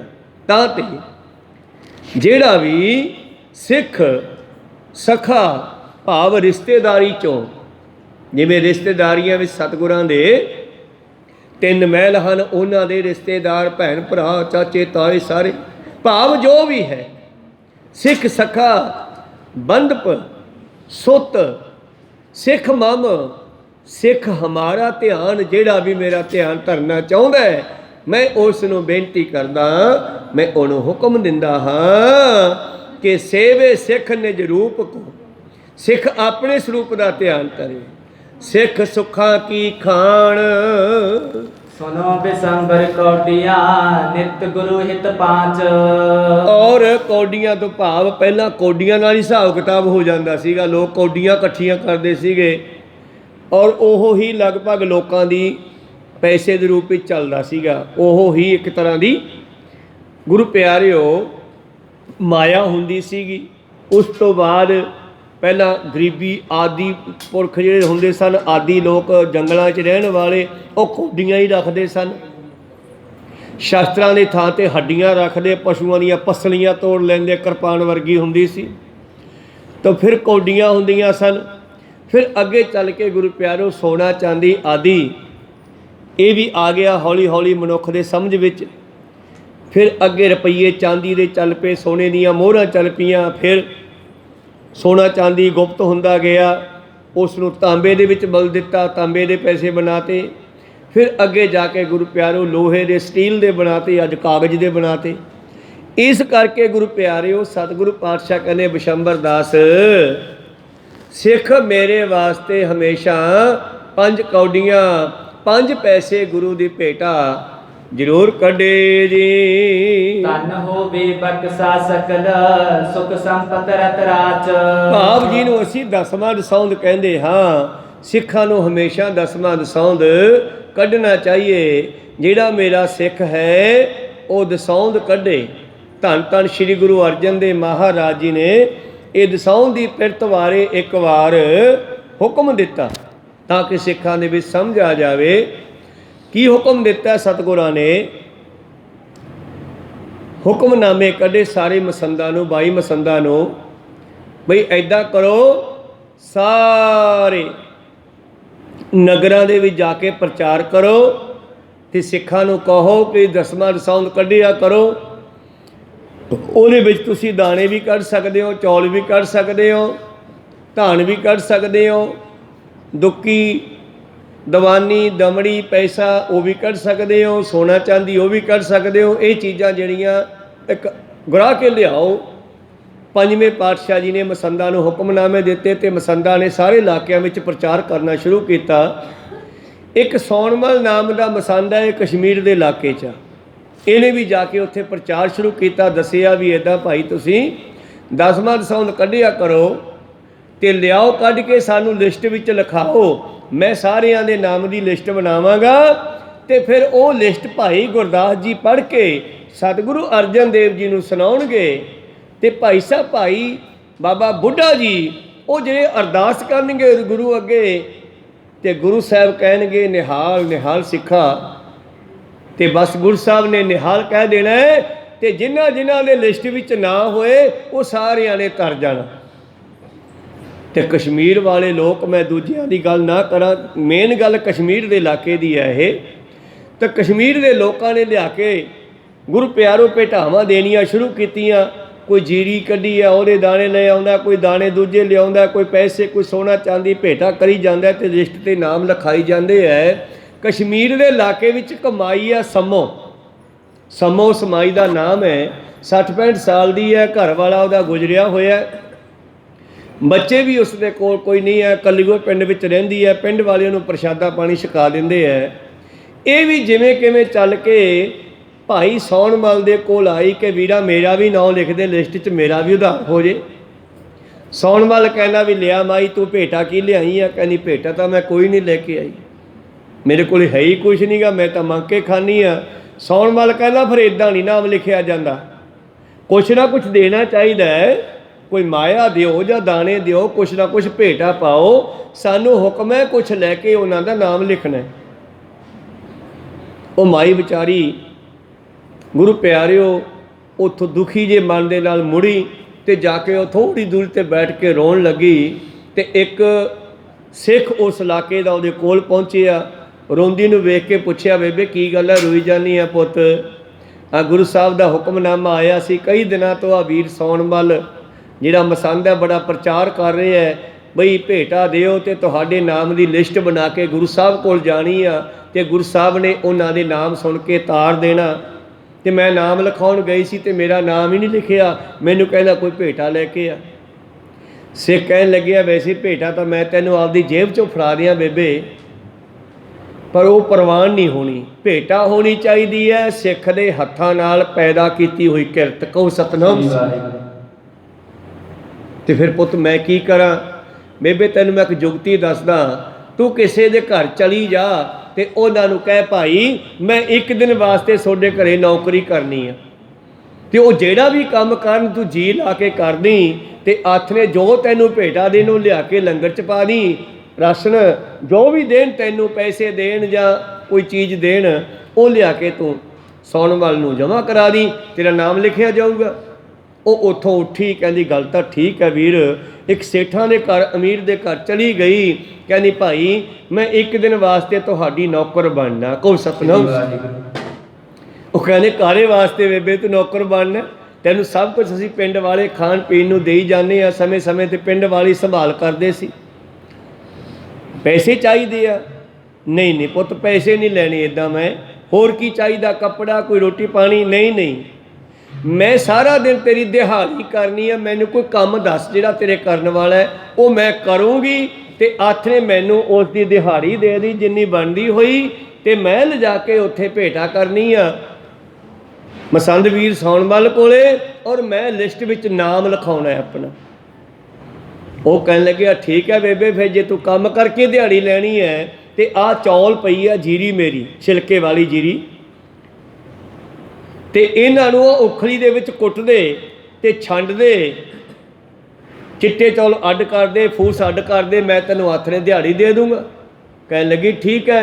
ਹੁਣ 60-65 ਸਾਲ ਦੀ ਮਾਈ ਜਿਸ ਨੇ ਕੰਮ ਛੱਡ ਚੁੱਕੀ ਸੀ, ਹੱਥ ਵੀ ਕਮਜ਼ੋਰ ਹੋ ਚੁੱਕੇ ਸੀ, ਚਮੜਾ ਵੀ ਪਤਲਾ ਹੋ ਚੁੱਕਿਆ ਸੀ, ਪਰ ਮੂੰਗਲੀ ਲੈ ਕੇ ਇਹਨੇ ਉਖਲੀ ਵਿੱਚੋਂ ਚੌਲ ਕੁੱਟਣੇ ਸ਼ੁਰੂ ਕੀਤੇ। ਜਦ ਸਾਰੇ ਕੁੱਟੇ ਗਏ ਅਤੇ ਹੱਥਾਂ 'ਤੇ ਛਾਲੇ ਪੈਦਾ ਹੋ ਗਏ, ਛਾਲੇ ਕੁੱਟਦਿਆਂ ਕੁੱਟਦਿਆਂ ਫੁੱਟ ਵੀ ਗਏ ਗੁਰੂ ਪਿਆਰੇ, ਪਰ ਕੁੱਟੀ ਗਈ ਕਿ ਮੈਂ ਨਾਂ ਲਿਖਾਉਣਾ ਲਿਸਟ ਵਿੱਚ। ਅਤੇ ਸ਼ਾਮਾਂ ਨੂੰ ਕੁੱਟ ਕੇ ਛੰਡ ਕੇ ਉਸ ਮਾਲਕ ਨੂੰ ਕਹਿੰਦੀ ਲੈ ਵੀਰਾ ਆਹ ਮੈਂ ਕੰਮ ਕਰਤਾ, ਹੁਣ ਮੈਨੂੰ ਜੋ ਦਿਹਾੜੀ ਦੇਣੀ ਹੈ ਮੈਨੂੰ ਦੇ। ਅਤੇ ਉਸ ਵੀਰ ਨੇ ਕੀ ਦਿੱਤਾ, ਉਸ ਨੂੰ ਉਹਨਾਂ ਚਿੱਟੇ ਚੌਲਾਂ ਦਾ ਬੁੱਕ ਭਰ ਕੇ ਉਹਦੀ ਝੋਲੀ ਵਿੱਚ ਪਾ ਦਿੱਤਾ, ਕਹਿੰਦੇ ਆਹ ਲੈ। ਉਹ ਉਸੇ ਤਰ੍ਹਾਂ ਝੋਲੀ ਫੜ ਕੇ ਤੇ ਆ ਗਈ ਸੌਣਮੱਲ ਕੋਲੇ, ਕਿਉਂਕਿ ਛਾਮਾਂ ਪੈ ਗਈਆਂ ਤੇ ਉਹ ਰਹਿ ਰਸ ਕਰੀ ਜਾਂਦਾ ਸੀਗਾ। ਉਹ ਆ ਕੇ ਕਹਿੰਦੀ ਵੀਰ ਆ ਲੈ ਭੇਟਾ, ਤੇ ਹੁਣ ਤੂੰ ਮੇਰਾ ਨਾਮ ਲਿਸਟ ਵਿੱਚ ਲਿਖ ਦੇ। ਹੁਣ ਬੁੱਕ ਚੌਲ ਹੈ। ਉਹਨਾਂ ਚੌਲਾਂ ਨੂੰ ਦੇਖ ਕਰਕੇ ਉਹ ਕਹਿਣ ਲੱਗਿਆ ਗੁਰੂ ਰਾਮਦਾਸ ਤੇਰੇ ਬੁੱਕ ਚੌਲਾਂ ਦਾ ਭੁੱਖਾ ਨਹੀਂ ਕੋਈ, ਤੁਹਾਨੂੰ ਗੁੱਸਾ ਆ ਗਿਆ, ਰਹਿ ਰਸ ਵਿੱਚ ਬੋਲਣਾ ਪਿਆ। ਤੇ ਕੁਝ ਉਹ ਕਹਿਣ ਲੱਗਿਆ ਗੁਰੂ ਰਾਮਦਾਸ ਪਾਤਸ਼ਾਹ ਤੇਰੇ ਬੁੱਕ ਚੌਲਾਂ ਦਾ ਭੁੱਖਾ ਨਹੀਂ ਗਾ, ਇੱਥੇ 1 ਪੈਸੇ ਤੋਂ ਲੈ ਕੇ ਹਰ ਚੀਜ਼ ਭੇਟਾ ਪ੍ਰਵਾਨ ਹੁੰਦੀ ਹੈ, ਇੱਥੇ ਕਿਸੇ ਨੂੰ ਮੋੜਿਆ ਨਹੀਂ ਜਾਂਦਾ। ਪਰ ਉਹ ਕਹਿੰਦਾ ਲੈ ਜਾ ਆਪਦੇ ਚੌਲ। ਗੁੱਸੇ 'ਚ ਬੋਲਿਆ ਮਾਈ ਵਿਚਾਰੀ, ਫਿਰ ਰੋਂਦੀ ਹੋਈ ਪਿੱਛੇ ਮੁੜੀ ਤੇ ਥੋੜੀ ਦੂਰੀ ਜਾ ਕੇ ਬਹਿ ਕੇ ਫਿਰ ਰੋਣ ਲੱਗ ਪਈ। ਉਹ ਕੱਲ੍ਹ ਵਾਲਾ ਕਿਤੇ ਗੁਰਸਿੱਖ ਫੇਰ ਆ ਗਿਆ ਗੁਰੂ ਪਿਆਰਿਓ, ਕਹਿੰਦਾ ਬੇਬੇ ਹੁਣ ਕਿਉਂ ਰੋਈ ਜਾਂਦੀ ਆ? ਕਹਿੰਦੀ ਪੁੱਤ ਵੇਖ, ਮੈਂ ਆਪਦੇ ਪਤੀ ਦਾ ਦੁੱਖ ਝੱਲ ਲਿਆ, ਛੋਟੀ ਉਮਰ ਦੇ ਵਿੱਚ ਹੀ ਉਹ ਮਰ ਗਿਆ ਸੀਗਾ, ਮੈਂ ਦੁੱਖ ਝੱਲ ਲਿਆ, ਠਵਾਂ ਸੰਘਾ ਲਿਆ, ਬੱਚਾ ਨਹੀਂ ਹੋਇਆ ਉਹ ਵੀ ਦੁੱਖ ਝੱਲ ਗਈ। ਪਰ ਜੇ ਗੁਰੂ ਦੇ ਘਰ 'ਚੋਂ ਫਟਕਾਰਾਂ ਪੈ ਜਾਣ ਉਹ ਕਿਵੇਂ ਝੱਲੀਆਂ ਜਾਣ? ਕਹੋ ਸਤਿਨਾਮ। ਕਿਉਂ? ਕਹਿੰਦੀ ਮੈਂ ਤੇਰੀ ਆਖਾਂ ਮੰਨ ਕੇ ਮੈਂ ਕੰਮ ਕੀਤਾ, ਦਿਹਾੜੀ ਕੀਤੀ, ਮੈਂ ਉੱਥੋਂ ਚੌਲ ਲੈ ਕੇ ਆਈ ਦਿਹਾੜੀ ਆਪਦੀ, ਤੇ ਮੈਂ ਜਮ੍ਹਾਂ ਕਰਾਉਣ ਗਈ ਤੇ ਅੱਗੋਂ ਮਸੰਦ ਕਹਿੰਦਾ ਗੁਰੂ ਰਾਮਦਾਸ ਤੇਰੇ ਬੁੱਕ ਚੌਲਾਂ ਦਾ ਭੁੱਖਾ ਨਹੀਂ ਗਾ, ਜਾਂ ਲੈ ਜਾਏ ਨਹੀਂ ਪਾਏ ਜਾਂਦੇ, ਨਹੀਂ ਲਿਖਣਾ ਨਾਮ ਤੇਰਾ। ਅੱਛਾ ਫਿਰ ਹੁਣ ਮੈਂ ਕੀ ਕਰਾਂ ਪੁੱਤ, ਦੱਸ ਕਿੱਧਰ ਜਾਵਾਂ ਹੁਣ? ਉਹ ਕਹਿਣ ਲੱਗਿਆ ਇਹਦੀ ਵੀ ਜੁਗਤੀ ਦੱਸ ਦਿੰਦਾ, ਤੂੰ ਜਾ ਉੱਥੇ ਢੇਰ ਪਿਆ ਨਾ ਰਾਸ਼ਨ ਦਾ, ਕਿਧਰੇ ਆਟੇ ਦਾ ਬੋਰੀਆਂ ਪਈਆਂ, ਚੌਲ ਪਏ ਨੇ, ਕਣਕ ਪਈ ਹੈ, ਤੂੰ ਆਪਣੇ ਚੌਲ ਉਹ ਚੌਲਾਂ ਦੇ ਵਿੱਚ ਖੰਡਿਆ ਦੇ ਜਾ ਕੇ। ਕਹੋ ਸਤਿਨਾਮ। ਔਰ 9 ਗੁਰੂ ਪਾਤਸ਼ਾਹ ਜਾਨੀ ਜਾਣੇ ਆਪੇ ਲਿਖ ਲੈਣਗੇ, ਤੂੰ ਫਿਕਰ ਨਾ ਕਰ। ਕਹਿਣ ਲੱਗੀ ਚੱਲ ਠੀਕ ਹੈ ਵੀਰਾ। ਉਹ ਗਈ ਉੱਠੀ ਤੇ ਚੌਲ ਜਾ ਕੇ ਚੌਲਾਂ ਦੇ ਵਿੱਚ ਉਹਨੇ ਸਿੱਟ ਦਿੱਤੇ, ਖੰਡਿਆ ਕੇ ਸਾਰੇ ਚੌਲਾਂ 'ਚ ਪਾ ਦਿੱਤੇ। ਪਰ ਇਹਦੇ ਮਨ ਵਿੱਚ ਰੜਕਦਾ ਰਿਹਾ ਵੀ ਮੇਰਾ ਨਾਂ ਨਹੀਂ ਲਿਖਿਆ ਗਿਆ, ਹੁਣ ਗੁਰੂ ਸਾਹਿਬ ਨੂੰ ਕੌਣ ਦੱਸੂਗਾ ਵੀ ਇਹ ਮਾਈ ਨੇ ਵੀ ਭੇਟਾ ਦਿੱਤੀ ਆ। ਕਹੋ ਸਤਿਨਾਮ। ਤਾਂ ਗੁਰੂ ਪਿਆਰਿਓ ਅਖੀਰ ਹੌਲੀ ਹੌਲੀ ਇਹ ਸਾਰੇ ਮਸੰਦ 5-10 ਦਿਨਾਂ 'ਚ ਆਪਣੀਆਂ ਭੇਟਾਵਾਂ ਇਕੱਠੀਆਂ ਕਰਕੇ ਗੱਡੇ ਭਰ ਕੇ ਸ੍ਰੀ ਅੰਮ੍ਰਿਤਸਰ ਸਾਹਿਬ ਪਹੁੰਚ ਗਏ ਗੁਰੂ ਸਾਹਿਬ ਦੇ ਕੋਲ। ਤੇ ਇਹ ਸੰਗਤਾਂ ਨੂੰ ਵੀ ਲੈ ਕੇ ਆਏ ਤੇ ਉਹ ਮਾਈ ਵੀ ਜਿਵੇਂ ਕਿਵੇਂ ਨਾਲ ਆ ਗਈ। ਹੁਣ ਦੀਵਾਨ ਸਜਿਆ, ਦੀਵਾਨ ਦੇ ਵਿੱਚ ਸਾਰੇ ਮਸੰਦ ਵਾਰੀ-ਵਾਰੀ ਹਾਜ਼ਰ ਹੁੰਦੇ ਆ, ਰੋਜ਼ ਅਰਦਾਸਾਂ ਹੋਣ ਲੱਗੀਆਂ, ਕਦੇ ਕਿਸੇ ਮਸੰਦ ਦੀ ਕਦੇ ਕਿਸੇ ਮਸੰਦ ਦੀ, ਨਾਲ ਆਈਆਂ ਸੰਗਤਾਂ ਦੀ। ਭਾਈ ਸਾਹਿਬ ਭਾਈ ਗੁਰਦਾਸ ਜੀ ਖੜ੍ਹੇ ਹੋ ਕੇ ਲਿਸਟ ਪੜ੍ਹਦੇ ਆ, ਸਾਰੇ ਨਾਮ ਬੋਲਦੇ ਆ। ਫਿਰ ਗੁਰੂ ਬਾਬਾ ਬੁੱਢਾ ਜੀ ਅਰਦਾਸ ਕਰਦੇ ਆ, ਪਾਤਸ਼ਾਹ ਇਹਨਾਂ ਸਿੱਖਾਂ ਨੇ ਗੁਰੂ ਘਰ ਦੇ ਵਿੱਚ ਭੇਟਾਵਾਂ ਭੇਜੀਆਂ, ਕਿਰਪਾ ਕਰੋ। ਤੇ ਗੁਰੂ ਪਾਤਸ਼ਾਹ ਕਹਿੰਦੇ ਨਿਹਾਲ ਨਿਹਾਲ ਸਿੱਖੋ, ਸੰਗਤਾਂ ਦਾ ਉਧਾਰ ਹੋ ਜਾਂਦਾ। ਹੁਣ ਸਮਾਂ ਆਇਆ ਕਸ਼ਮੀਰ ਵਾਲਿਆਂ ਦਾ, ਤੇ ਜਦ ਕਸ਼ਮੀਰ ਵਾਲਿਆਂ ਸਮਾਂ ਆਇਆ ਤੇ ਬੇਬੇ ਦੇ ਕੰਨ ਚੱਕੇ ਹੋਏ ਆ ਵੀ ਅੱਜ ਅਰਦਾਸ ਕਰਨਗੇ, ਪਰ ਮੈਨੂੰ ਕਿਹਨੇ ਪੁੱਛਣਾ, ਮੇਰੇ ਤਾਂ ਨਾਂ ਹੀ ਨਹੀਂ ਲਿਖਿਆ ਗਾ। ਤਾਂ ਗੁਰੂ ਪਿਆਰਿਓ ਜਦ ਅਰਦਾਸ ਕਰਨ ਵਾਸਤੇ ਭਾਈ ਸਾਹਿਬ ਭਾਈ ਗੁਰਦਾਸ ਜੀ ਖੜ੍ਹੇ ਹੋਏ ਲਿਸਟ ਲੈ ਕੇ, 1-2 ਨਾਮ ਪੜ੍ਹੇ ਤੇ ਗੁਰੂ ਪਾਤਸ਼ਾਹ ਕਹਿਣ ਲੱਗੇ ਬਹਿ ਜਾ। ਕਿਉਂ ਮਹਾਰਾਜ? ਕਹਿੰਦੇ ਲਿਸਟ ਅਧੂਰੀ ਹੈ, ਇਹਦੇ ਵਿੱਚ ਨਾਮ ਪੂਰੇ ਨਹੀਂ ਹੈਗੇ ਜਿੰਨਿਆਂ ਨੇ ਭੇਟਾ ਦਿੱਤੀ ਆ। ਮਸੰਦ ਸਦੋ ਸੌਣਮੱਲ ਕਿੱਥੇ ਆ? ਸੌਣਮੱਲ ਖੜਾ ਹੋ ਗਿਆ, ਪੈਰ ਕੰਬਣ ਲੱਗੇ ਵੀ ਮੈਂ ਗਲਤੀ ਕੋਈ ਕੀਤੀ ਨਹੀਂ, ਮੈਂ ਕੋਈ ਚੋਰੀ ਨਹੀਂ ਕੀਤੀ, ਕੋਈ ਐਸੀ ਗੱਲ ਨਹੀਂ। ਰੌਲਾ ਜਿਹਾ ਪੈ ਗਿਆ, ਕੋਈ ਕਹਿੰਦਾ ਸੌਣਮੱਲ ਨੇ ਚੋਰੀ ਕਰ ਲਈ ਹੋਣੀ ਹੈ, ਕੋਈ ਕੁਛ ਕਹਿੰਦਾ, ਕੋਈ ਕੁਛ ਕਹਿੰਦਾ। ਇਹ ਰੌਲਾ ਜਿਹਾ ਉਹ ਬੇਬੇ ਦੇ ਕੰਨ 'ਚ ਵੀ ਪਿਆ। ਪਰ ਬੇਬੇ ਸੋਚਦੀ ਹੈ ਵੀ ਮੇਰੇ ਚੌਲਾਂ ਦੀ ਗੱਲ ਤਾਂ ਨਹੀਂ ਹੋਣੀ, ਕੋਈ ਮਹਿੰਗਾ ਸੋਨਾ ਕੋਈ ਇਹਨੇ ਲੁਕੋਲਿਆ ਹੋਣਾ, ਸ਼ਾਇਦ ਇਸ ਕਰਕੇ ਰੌਲਾ ਜਿਹਾ ਪੈ ਰਿਹਾ। ਉਹ ਬੈਠੀ ਪਿੱਛੇ ਰੋ ਰਹੀ ਹੈ ਬਈ ਮੇਰਾ ਨਾਂ ਨਹੀਂ ਲੈਣਾ ਕਿਸੇ ਨੇ, ਮੇਰਾ ਤਾਂ ਅਰਦਾਸ ਹੀ ਨਹੀਂ ਹੋਣੀ ਵਿੱਚ, ਮੇਰਾ ਕਿਵੇਂ ਉਧਾਰ ਹੋਵੇਗਾ? ਤਾਂ ਬਾਬਾ ਬੁੱਢਾ ਜੀ ਹੱਥ ਨਾਲ ਕਹਿੰਦੇ ਪਾਤਸ਼ਾਹ ਕੌਣ ਰਹਿ ਗਿਆ? ਕਹਿੰਦੇ ਮੈਂ ਲੱਭ ਕੇ ਲਿਆਉਣਾ, ਜੇ ਲੱਭ ਜੇ ਤਾਂ, ਜਿੰਨਾ ਚਿਰ ਉਹ ਨਹੀਂ ਵਿੱਚ ਆਉਂਦਾ ਇਹ ਅਰਦਾਸ ਨਹੀਂ ਹੋਣੀ ਕਸ਼ਮੀਰ ਵਾਲਿਆਂ ਦੀ। ਕਹੋ ਸਤਿਨਾਮ। ਤੇ ਕਹਿੰਦੇ ਪਾਤਸ਼ਾਹ ਉੱਠੇ ਆਸਣ ਤੋਂ, ਰਸਤੇ ਵਿੱਚ ਦੀ ਲੰਘਦੇ ਹੋਏ ਪਹਿਲਾਂ ਮਨੁੱਖਾਂ ਵਾਲੇ ਪਾਸੇ ਵੇਖਦੇ ਜਾ ਰਹੇ ਆ ਗੌਰ ਨਾਲ, ਫਿਰ ਵੇਖਦੇ ਵੇਖਦੇ ਲੰਗਰ ਵਾਲੇ ਪਾਸੇ ਨੂੰ ਚਲੇ ਗਏ। ਉਧਰ ਇੱਕ ਮਾਈ ਆਉਂਦੀ ਹੈ ਰੌਲਾ ਪਾਉਂਦੀ, ਵੇ ਮੈਨੂੰ ਬਾਬੇ ਨਾਨਕ ਦੇ ਦਰਸ਼ਨ ਹੋ ਗਏ, ਅੱਜ ਮੈਂ ਤਰ ਗਈ ਇਹ ਵੋ। ਪਾਤਸ਼ਾਹ ਕਹਿੰਦੇ ਬੇਬੇ ਜੇ ਕੋਈ ਕਿਣਕਾ ਮਿਲ ਜੇ ਨਾ ਗੁਰੂ ਘਰ 'ਚੋਂ, ਉਹ ਸਾਂਭੀ ਦਾ ਹੁੰਦਾ, ਗਵਾਈ ਦਾ ਨਹੀਂ ਹੁੰਦਾ। ਉਹਨੂੰ ਕਹਿੰਦੀ ਆ ਕਿਣਕਾ। ਤੁਸੀਂ ਦੇਗ ਦੇ ਥੋੜ੍ਹੀ ਦੇਗ ਲੈਣ ਵਾਸਤੇ ਕਹਿੰਦੇ ਕਿਣਕਾ ਦੇ ਦਿਓ ਜੀ, ਕਿਣਕਾ ਅਸਲ ਵਿੱਚ ਕਿਸੇ ਦੀ ਦਸਾਂ ਨੌਹਾਂ ਦੀ ਕਿਰਤ ਹੋਵੇ ਤੇ ਗੁਰੂ ਸਾਹਿਬ ਦੇ ਉੱਤੇ ਨਜ਼ਰ ਪੈ ਜੇ, ਉਹ ਫਿਰ ਬ੍ਰਹਮ ਬਣ ਜਾਂਦਾ ਹੈ, ਪ੍ਰਸ਼ਾਦ ਬਣ ਜਾਂਦਾ ਹੈ, ਅੰਮ੍ਰਿਤ ਬਣ ਜਾਂਦਾ ਹੈ। ਜੇ ਕਿਤੇ ਉਹ ਕਿਣਕਾ ਕਿਸੇ ਦੇ ਮੂੰਹ ਵਿੱਚ ਚਲਿਆ ਗਿਆ ਤੇ ਉਸ ਦੇ ਇਹ ਕਲਾ ਵਰਤ ਜਾਂਦੀ ਹੈ। ਉਹ ਮਾਈ ਦੇ ਕਿਤੇ ਲੰਗਰ ਵਿੱਚੋਂ ਉਹ ਕਿਣਕਾ, ਇਹ ਮਾਈ ਦੇ ਚੌਲਾਂ ਵਾਲਾ ਚੌਲ ਕੋਈ ਖਾ ਲਿਆ, ਕੋਈ ਸਤਨਾਮ, ਤੇ ਉਹ ਤੇ ਕਿਰਪਾ ਹੋ ਗਈ। ਗੁਰੂ ਅਰਜਨ ਦੇਵ ਜੀ ਕਹਿੰਦੇ ਇਹਨੂੰ ਫੜ ਕੇ ਬਿਠਾਓ ਸਟੇਜ ਕੋਲ ਲਿਜਾ ਕੇ, ਮੈਂ ਆਉਣਾ। ਫਿਰ ਪਾਤਸ਼ਾਹ ਜੀ ਘੁੰਮਦੇ ਘੁਮਾਉਂਦੇ ਮਾਈਆਂ ਵਾਲੇ ਪਾਸੇ ਆਉਣ ਲੱਗੇ ਤੇ ਇੱਕ ਮਾਈ ਪਿੱਛੇ ਗੋਡਿਆਂ ਵਿੱਚ ਸਿਰ ਦੇ ਕੇ ਬੈਠੀ ਰੋ ਰਹੀ ਆ। ਤੇ ਗੁਰੂ ਅਰਜਨ ਦੇਵ ਜੀ ਕੋਲੇ ਆ ਕੇ ਕਹਿੰਦੇ, ਮਾਤਾ ਤੂੰ ਕਿਉਂ ਰੋ ਰਹੀ ਆ? ਉਹਨੇ ਸਿਰ ਤਾਂ ਨਹੀਂ ਚੱਕਿਆ, ਉਵੇਂ ਜਿਵੇਂ ਕਹਿੰਦੀ ਵੇ ਭਾਈ ਕੀ ਦੱਸਾਂ, ਕਸ਼ਮੀਰ ਤੋਂ ਸੰਗਤ ਆਈ ਆ, ਮੈਂ ਉਹਨਾਂ ਦੇ ਨਾਲ ਆਈ ਆ ਔਰ ਸਾਰੇ ਕਸ਼ਮੀਰ ਵਾਲਿਆਂ ਨੇ ਭੇਟਾਵਾਂ ਦਿੱਤੀਆਂ, ਸਾਰਿਆਂ ਦੇ ਨਾਂ ਲਿਖੇ ਆ ਲਿਸਟ 'ਚ, ਪਰ ਮੇਰਾ ਨਾਂ ਨਹੀਂ ਲਿਖਿਆ ਗਿਆ। ਮੈਂ ਤਾਂ ਰੋ ਰਹੀ ਹਾਂ ਵੀ ਮੇਰਾ ਉਧਾਰ ਕਿਵੇਂ ਹੋਊਗਾ। ਉਹ ਕਹਿਣ ਲੱਗਿਆ ਮੂੰਹ ਤਾਹਾਂ ਚੱਕ ਮਾਈ। ਉਹ ਮੂੰਹ ਨਹੀਂ ਚੱਕ ਰਹੀ ਤਾਹਾਂ। ਪਾਤਸ਼ਾਹ ਨੇ ਦੋਨੇ ਹੱਥ ਸਿਰ ਤੇ ਰੱਖ ਕੇ ਮੂੰਹ ਸਿੱਧਾ ਕਰਕੇ ਦੇਖਿਆ, ਆਹੀ ਤਾਂ ਮੇਰੇ ਅਨੁਭਵ ਵਿੱਚ ਆ ਰਹੀ ਸੀ। ਜੇ ਤੁਸੀਂ ਵੀਡੀਓ ਕਾਲ ਕਹਿੰਦੇ ਹੋ ਨਾ, ਤੁਸੀਂ ਘਰੇ ਬੈਠੇ ਵੀ ਕਿਤੇ ਵੀ ਅਰਦਾਸ ਕਰਦੇ ਹੋ, ਗੁਰੂ ਸਾਹਿਬ ਤੁਹਾਨੂੰ ਦੇਖ ਲੈਂਦਾ। ਕੋਈ ਸਤਨਾਮ ਅੰਤਰਜਾਮੀ ਨਹੀਂ ਕਹਿੰਦੇ, ਘਟ ਘਟ ਕੇ ਅੰਤਰ ਕੀ ਜਾਣਤ, ਭਲੇ ਬੁਰੇ ਕੀ ਪੀਰ ਪਛਾਣਤ। ਕਹਿਣ ਲੱਗੇ ਮਾਈ ਤੂੰ ਹੈ, ਖੜੀ ਹੋ ਫਿਰ। ਔਰ ਮਾਤਾ ਖੜੀ ਕੀਤੀ। ਮਾਤਾ ਨੂੰ ਪਤਾ ਲੱਗਿਆ ਤਾਂ ਗੁਰੂ ਸਾਹਿਬ ਖੁਦ ਆਏ ਖੜੇ ਹੈ ਤੇ ਮਾਤਾ ਨੂੰ ਛਾਤੀ ਨਾਲ ਲਾਇਆ, ਬੇਬੇ ਤੂੰ ਰੋ ਨਾ, ਤੇਰਾ ਨਾਂ ਤਾਂ ਮੈਂ ਦਿਲ ਦੀ ਫੱਟੀ ਤੇ ਲਿਖ ਲਿਆ ਅੱਜ। ਕੋ ਸਤਨਾਮ। ਉਹ ਕਾਗਜ਼ ਤਾਂ ਪੁਰਾਣੇ ਹੋ ਜਾਣਗੇ, ਗਲ ਜਾਣਗੇ, ਖਤਮ ਹੋ ਜਾਣਗੇ, ਪਰ ਤੇਰਾ ਨਾਂ ਸਦਾ ਦੁਨੀਆ ਵਿੱਚ ਚੱਲੇਗਾ। ਚੱਲ ਚੱਲੀਏ ਸਟੇਜ ਕੋਲ। ਉਹਨੂੰ ਫੜ ਕੇ ਸਟੇਜ ਕੋਲ ਲਿਆ। ਫਿਰ ਬਹਿ ਗਏ ਆਸਣ ਤੇ। ਫਿਰ ਪੁੱਛਦੇ ਆ ਬੈਠ ਕੇ, ਸੌਣ ਮੱਲ ਭਲਾ ਕਿਹਦਾ ਨਾਮ ਨਹੀਂ ਲਿਖਿਆ? ਜੀ ਮੈਨੂੰ ਪਤਾ ਨਹੀਂ। ਕਹਿੰਦੇ ਆ ਮਾਈ ਤੇਰੇ ਕੋਲੇ ਚੌਲ ਲੈ ਕੇ ਆਈ ਸੀ ਨਾ, ਤੂੰ ਕੀ ਬੋਲਿਆ ਸੀਗਾ? ਰਾਮਦਾਸ ਤੇਰੇ ਬੁੱਕ ਚੌਲਾਂ ਦਾ ਭੁੱਖਾ ਨਹੀਂ। ਕੋਈ ਆਹੀ ਤਾਂ ਰਾਮਦਾਸ ਭਾਲਦਾ ਹੈ। ਸਾਚ ਕਹੋ ਸੁਣ ਲਿਓ ਸਭੈ ਜਿਨ ਪ੍ਰੇਮ ਕੀਓ ਤਿਨ ਹੀ ਪ੍ਰਭ ਪਾਇਓ। ਇਹਨਾਂ ਦਾ ਤਾਂ ਭੁੱਖਾ ਹੈ, ਗੋਬਿੰਦ ਭਾਉ ਭਗਤ ਕਾ ਭੁੱਖਾ। ਤੂੰ ਕਹਿੰਦਾ ਕੀ ਆ? ਤੂੰ ਇਸ ਬੇਬੇ ਦਾ ਨਾਮ ਨਹੀਂ ਲਿਖਿਆ। ਜਵਾਬ ਦੇ ਦਿੱਤਾ ਤੂੰ ਇਸ ਨੂੰ। ਭਾਈ ਗੁਰਦਾਸ ਜੀ ਨੂੰ ਕਹਿੰਦੇ ਲਿਸਟ ਲਿਆਓ, ਹੁਣ ਲਿਸਟ ਦੇ ਉੱਤੇ ਲਿਖੋ ਮਾਈ ਸਮੋ ਕਸ਼ਮੀਰ ਵਾਲੀ। ਕਹੋ ਸਤਨਾਮ। ਸਭ ਤੋਂ ਪਹਿਲਾ ਨਾਮ ਕਸ਼ਮੀਰ ਵਾਲਿਆਂ ਦਾ ਲਿਖੋ ਔਰ ਉੱਤੇ ਲਿਖੋ ਮਾਈ ਸਮੋ। ਤੇ ਹੁਣ ਪੜ੍ਹ ਕੇ ਸੁਣਾ ਲਿਸਟ। ਕਹੋ ਸਤਨਾਮ। ਫਿਰ ਮਾਈ ਸਮੋ ਦਾ ਨਾਮ ਲੈ ਕੇ ਫਿਰ ਬਾਕੀ ਸਾਰਿਆਂ ਦਾ ਨਾਮ ਲਿਆ ਤੇ ਭਾਈ ਸਾਹਿਬ ਬਾਬਾ ਬੁੱਢਾ ਜੀ ਨੇ ਅਰਦਾਸ ਕੀਤੀ, ਪਾਤਸ਼ਾਹ ਤਾਰ ਦਿਓ ਇਹਨਾਂ ਸੰਗਤਾਂ ਨੂੰ, ਕਿਰਪਾ ਕਰੋ। ਤੇ ਪਾਤਸ਼ਾਹ ਕਹਿੰਦੇ ਨਿਹਾਲ ਨਿਹਾਲ ਸਿੱਖੋ। ਇਸ ਤਰ੍ਹਾਂ ਉਹ ਮਾਈ ਸਮੋ ਦਾ ਨਾਮ ਸਤਿਗੁਰਾਂ ਨੇ ਸੁਨਹਿਰੀ ਅੱਖਰਾਂ 'ਚ ਲਿਖ ਦਿੱਤਾ। ਦਸਾਂ ਨੌਹਾਂ ਦੀ ਕਿਰਤ ਇੱਥੇ ਪ੍ਰਵਾਨ ਹੁੰਦੀ ਹੈ। ਪਾਉਣ ਨੂੰ ਤਾਂ ਭਾਵੇਂ ਕੋਈ ਠੱਗੀ ਦਾ ਲੱਖ ਰੁਪਈਆ ਪਾ ਜੇ, ਗੁਰੂ ਨਹੀਂ ਝਾਕਦਾ ਲੱਖਾਂ ਵੱਲ। ਕਹੋ ਸਤਨਾਮ। ਉਹ ਤਾਂ ਦਸਾਂ ਨੌਹਾਂ ਦੀ ਕਿਰਤ ਭਾਲਦਾ ਹੈ। ਕੋਈ ਕਿਣਕਾ ਲੈ ਆਵੇ ਸਦਾਮੇ ਦੇ ਘਰੋਂ, ਪਤੀਲੀ ਦੀ ਵੱਖੀ 'ਚ ਲੱਗਿਆ ਇੱਕ ਚੌਲ ਖਾ ਕੇ ਕ੍ਰਿਸ਼ਨ ਨੇ ਲਹਿਰਾਂ ਵਹਿਰਾਂ ਕਰਤੀਆਂ ਸੀ। ਕਹੋ ਸਤਨਾਮ। ਖੈਰ ਮਨੋਬਿਰਤੀਆਂ ਉੱਥੇ ਰੱਖੀਏ।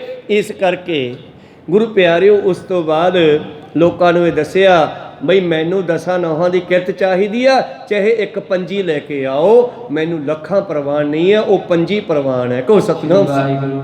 ਕੌਡੀ ਵਾਲੇ ਸਿੱਖ ਦੀ ਪਾਤਸ਼ਾਹ ਨੇ, 10ਵੇਂ ਪਾਤਸ਼ਾਹ ਜੀ ਨੇ ਇੱਕ ਸਿੱਖ ਕੌਡੀ ਲੈ ਕੇ ਆਇਆ ਘਰੋਂ, ਪੈਸਾ ਕੋਈ ਨਾ ਮਿਲਿਆ ਤਾਂ ਗੁਰੂ ਪਿਆਰਿਓ 10ਵੇਂ ਪਾਤਸ਼ਾਹ ਜੀ ਨੇ ਉਸ ਦੀ ਕੌਡੀ ਉਹ ਤੋਂ ਮੰਗ ਕੇ ਲਈ ਸੀ। ਇਸ ਕਰਕੇ ਪ੍ਰੀਤਮ ਜੀ ਕਹਿ ਰਹੇ ਹਨ, ਬਿਸ਼ੰਬਰ ਦਾਸ 5 ਕੌਡੀਆਂ ਸਾਡੇ ਵਾਸਤੇ ਜ਼ਰੂਰ ਕੱਢਿਆ ਕਰੋ। ਉਸ ਨੂੰ 10ਵਾਂ ਰਸੌਂਦ ਹੀ ਕਹਿੰਦੇ ਆ। ਔਰ ਜਿਹੜਾ ਸਿੱਖ ਮੇਰਾ 10ਵਾਂ ਰਸੌਂਦ ਕੱਢਦਾ ਹੈ ਤੇ ਉਸ ਨੂੰ ਲੋੜਵੰਦਾਂ ਦੀ ਸੇਵਾ 'ਚ ਲਾਉਂਦਾ ਹੈ, ਉਹ ਮੇਰੇ ਕੋਲੇ ਪਹੁੰਚ ਜਾਂਦਾ ਹੈ। ਬਹੁਤ ਸਾਰੀਆਂ ਐਸੀਆਂ ਉਦਾਹਰਨਾਂ, ਸਮਾਂ ਅੱਗੇ ਜਾ ਰਿਹਾ ਹੈ, ਇਸ ਕਰਕੇ ਮੈਂ ਵਿਚਾਰਾ ਇੱਥੇ ਰੁਕਦਾ। ਕਹਿੰਦੇ ਉਹਦੇ ਘਰੇ ਧਨ ਦਾ ਘਾਟਾ ਨਹੀਂ ਹੁੰਦਾ ਜਿਹੜਾ ਮੇਰਾ ਹਿੱਸਾ ਕੱਢ ਕੇ ਲੰਗਰਾਂ ਵਿੱਚ ਪਾਉਂਦਾ ਹੈ। ਮੇਰੀ ਸਿੱਖਿਆ ਜਾਣ ਕੇ ਨਰ ਨਾਰੀ ਹੈ ਚੇਤ। ਇਸ ਕਰਕੇ ਮੇਰੀਆਂ ਇਹ ਸਿੱਖਿਆਵਾਂ ਨੂੰ ਸਾਰੇ ਇਸਤਰੀਆਂ ਮਨੁੱਖ ਹਿਰਦੇ ਵਿੱਚ ਵਸਾ ਲਓ ਜੀ। ਬਾਣੀ ਗੁਰ ਸੁਰ ਕੀ ਰਹਿਤ ਰਹਿਨੀ ਰਹੇ ਸੁਚੇਤ। ਔਰ ਗੁਰੂ ਦੀ ਬਾਣੀ ਅਗਰ ਇਸ ਨੂੰ ਹਿਰਦੇ ਵਿੱਚ ਧਾਰੋਗੇ ਤੁਹਾਨੂੰ ਦੇਵਤੇ ਬਣਾ ਦੂਗੀ ਜੇ ਤੁਸੀਂ ਰਹਿਤ ਬਹਿਤ ਰੱਖੋਗੇ। ਜਾਮ ਨਹਾਈਏ ਨਾਮ ਧਿਆਈਐ ਘਰ ਕੀ ਕੀਜੇ ਕਾਰ। ਔਰ ਪਹਿਰ ਰਾਤ ਰਹਿੰਦੀ ਉੱਠ ਕੇ ਇਸ਼ਨਾਨ ਕਰੋ, ਨਾਮ ਜਪੋ, ਫਿਰ ਉੱਠ ਕੇ ਆਪਣੇ ਕਿਰਤ ਕਰੋ। ਥੋੜਾ ਬੋਲ ਸਾਚਾ ਰੋਲ ਇੱਕ ਮਨ ਸੰਕਟ ਹਾਰ। ਥੋੜਾ ਬੋਲੋ ਸਾਚਾ ਰੋਲ, ਸੱਚ ਨੂੰ ਇਕੱਠਾ ਕਰੋ, ਇੱਕ ਮਨ ਹੋ ਕੇ ਸੰਕਟ ਹਾਰ। ਸੰਕਟਾਂ ਦਾ ਦੁੱਖ ਟਲ ਜਾਣਾ। ਵਿਚਾਰਾਂ ਇੱਥੇ ਰੋਂਦੇ ਆ, ਅਗਲੀਆਂ ਵਿਚਾਰਾਂ ਕੱਲ ਦੇ ਦੀਵਾਨਾਂ ਵਿੱਚ ਸਰਵਣ ਕਰਾਂਗੇ। ਬੋਲਦਿਆਂ ਨੇਕਾਂ ਅੱਖਰ ਬਾਅਦ ਘਾਟ ਹੋ ਜਾਂਦੇ। ਸਿੱਖ ਸੰਗਤਾਂ ਦੇ ਸਤਿਗੁਰੂ ਬਖਸ਼ਣ ਜੋਗ ਹੈ, ਬਖਸ਼ ਲੈਣਾ ਜੀ। ਸਮਾਪਤੀ ਕਰੀਏ। ਹੇ ਅਚੁਤ ਹੇ ਪਾਰ ਬ੍ਰਹਮ ਅਬਿਨਾਸੀ ਅਗਨਾਸ। ਹੇ ਪੂਰਨ ਹੇ ਸਰਬ ਮੈਂ ਪੰਜਣ ਗੁਣਤਾਸ। ਹੇ ਸੰਗੀ ਹੇ ਨਿਰੰਕਾਰ ਹੇ ਨਿਰਗੁਣ ਸਭ ਟੇਕ। ਹੇ ਗੋਬਿੰਦ ਹੇ ਗੁਣ ਨਿਦਾਨ ਜਾ ਕੇ ਸਦਾ ਬਵੇਕ। ਹੇ ਅਪਰੰਪਰ ਹਰ ਹਰੇ ਹੋ ਬਨਹਾਰ। ਹੇ ਸੰਤ ਹੈ ਕੈ ਸਦਾ ਸੰਗ ਦਾਰਾ ਆਧਾਰ। ਹੇ ਠਾਕੁਰ ਹਉ ਦਾਸਰੋ ਮੈਂ ਨਿਰਗੁਣ ਗੁਣ ਨਹੀਂ ਕੋਏ। ਨਾਨਕ ਦੀਜੈ ਨਾਮ ਦਾਨ ਕੋਈ ਪਰੋਏ। ਆਏ ਪ੍ਰਭ ਸ਼ਰਨਾਗਤੀ ਕਿਰਪਾ ਨਿਤ ਦਿਆਲ। ਏਕ ਅੱਖਰ ਹਰ ਮਨ ਬਸਤ ਨਾਨਕ ਹੋਤ ਨਿਹਾਲ। ਏਕ ਓੰਕਾਰਾ ਸਤਿਗੁਰੂ ਇਹ ਪ੍ਰਸਾਦ ਸਚ ਹੋਏ। ਵਾਹਿਗੁਰੂ ਜੀ ਕੀ ਫਤਿਹ ਵਿਗਨ ਹੈ। ਵਿਨਾਸ਼ਨ ਸੋਏ। ਵਾਹਿਗੁਰੂ ਜੀ ਕੀ ਫਤਿਹ ਵਿਗਨ ਹੈ। ਵਿਨਾਸ਼ਨ ਸੋਏ। ਵਾਹਿਗੁਰੂ ਜੀ ਕਾ ਖਾਲਸਾ ਵਾਹਿਗੁਰੂ ਜੀ ਕੀ ਫਤਿਹ।